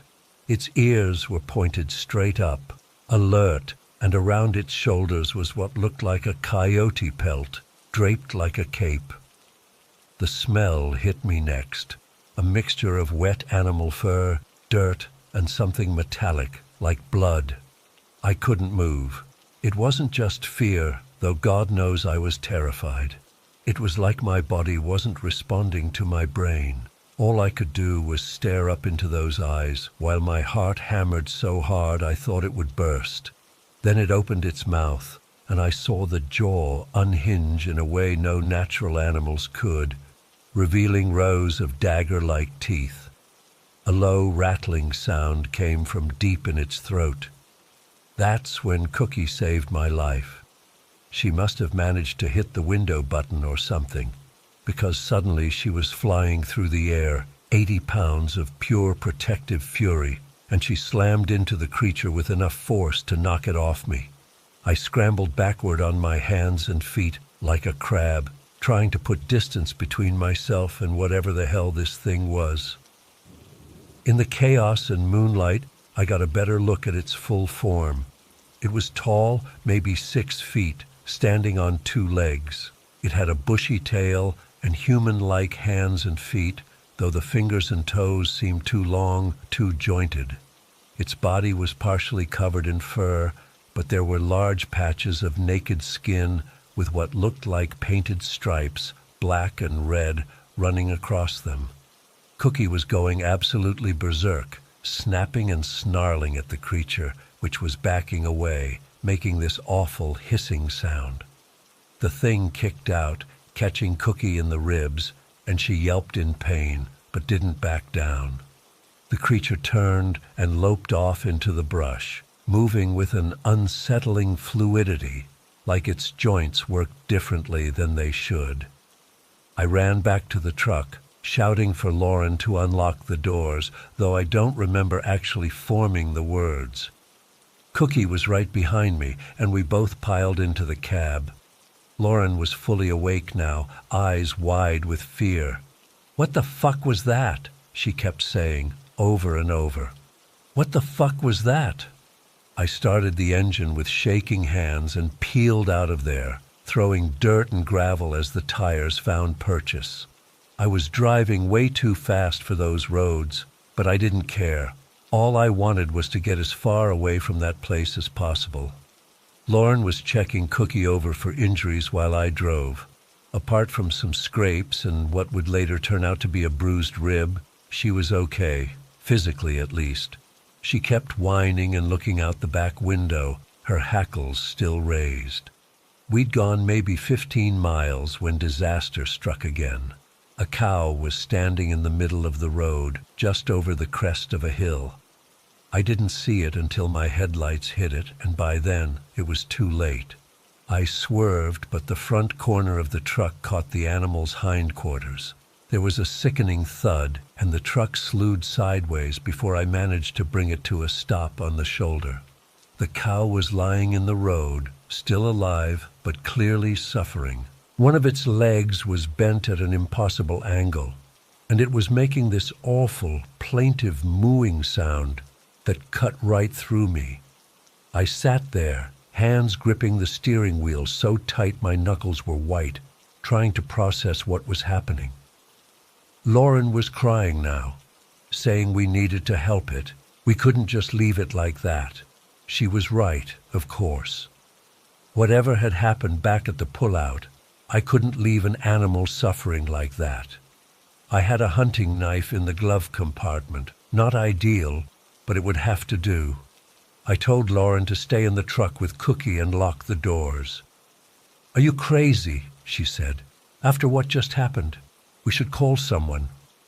But we had no cell service out there, and I couldn't justify leaving the cow in agony for however long it would take to find help. I grabbed the knife and a flashlight and stepped out of the truck. The cow's eyes were rolling in fear and pain, and I felt sick at what I had to do. I'd field-dressed deer before, but this was different. I knelt beside the animal, trying to figure out the most humane way to end its suffering. That's when I felt it, that same unnatural stillness from earlier. I swung my flashlight around, and there she was, standing at the edge of the road about 20 feet away. I say she because in the direct beam of the flashlight, the creature looked more female than male, though neither term seemed quite right. The coyote head I'd seen earlier now looked more like a headdress, with a human-like face visible beneath it, though the features were all wrong. Too angular, the mouth too wide, those same glowing eyes. She didn't move toward me this time. She just stood there staring, and I found I couldn't look away. Those eyes held me, and for a moment I felt a bizarre sense of recognition, connection. I don't know how to describe it. Then she opened her mouth and let out a scream that turned my blood to ice. It started as something that might have been a woman's scream, but morphed into something that no human throat could produce. High-pitched, multi-toned, like several creatures screaming at once. Headlights appeared in the distance, coming our way. The creature's head snapped toward them, and then she was gone. Not running away, but leaping in a single bound that carried her far into the darkness beyond the road's edge. The approaching vehicle turned out to be a Bureau of Land Management ranger's truck. The ranger, a no-nonsense woman in her 50s, took one look at the situation and handled it professionally. She put the cow down with her service weapon and called in the incident. When I tried to explain about the creature, she gave me a look that was half sympathy, half skepticism. "Probably a coy wolf," she said. "They're coyote-wolf hybrids. They can look pretty strange, especially if you're not expecting to see one. And they can stand on their hind legs sometimes, makes them look bigger than they are. But I know what I saw. No coy wolf has eyes that glow from within. No coy wolf wears a pelt as a cape or has painted markings on its skin. No coy wolf can mimic a human voice with such perfect accuracy that it could fool someone who's heard that voice every day for years. What I saw that night was what the Navajo call a skinwalker. I've done my research since then, read everything I can find about them. The descriptions match too closely to be coincidence. The animal pelts, the mimicry, the painted bodies, the unnatural movements. The rest of our trip passed without incident. We made it to our next destination the following day, and neither Lauren nor Cookie showed any lasting trauma. They both seemed to put it behind them remarkably quickly, but I can't. 6 years later, and I still see those eyes in my dreams. Sometimes I wake up in a cold sweat, convinced that I can hear Lauren's voice calling from somewhere outside our bedroom window. The thing that disturbs me most, though, the thing I've never admitted to anyone until now, is that sometimes I find myself wanting to go back. There was something about those eyes, something hypnotic, something almost elegant. In my dreams, I'm no longer afraid when I see them. In my dreams, I follow when they call. I know how insane that sounds. I know what these creatures are supposed to be. Evil, malevolent, dangerous. And mine certainly was dangerous. But there was something else there too, something I can't explain. Lauren and I broke up about a year after the incident. She said I'd changed, become distant, preoccupied. Cookie stayed with her. Last I heard, they moved to Oregon. Sometimes I wonder if Lauren remembers what happened that night, or if her mind has protected her by forgetting. I wish I could forget, but those eyes won't let me. And sometimes, on nights when I can't sleep, I find myself looking up routes to Utah on my phone, calculating how long it would take me to drive back to that same stretch of road. I never go through with it, but the impulse gets stronger every year. I don't know what I'm looking for by sharing this. Validation? Someone to tell me I'm not crazy? Or maybe just a warning to others. If you're driving through the Utah desert late at night and you hear a familiar voice calling from the darkness, don't answer. No matter how much a part of you might want to,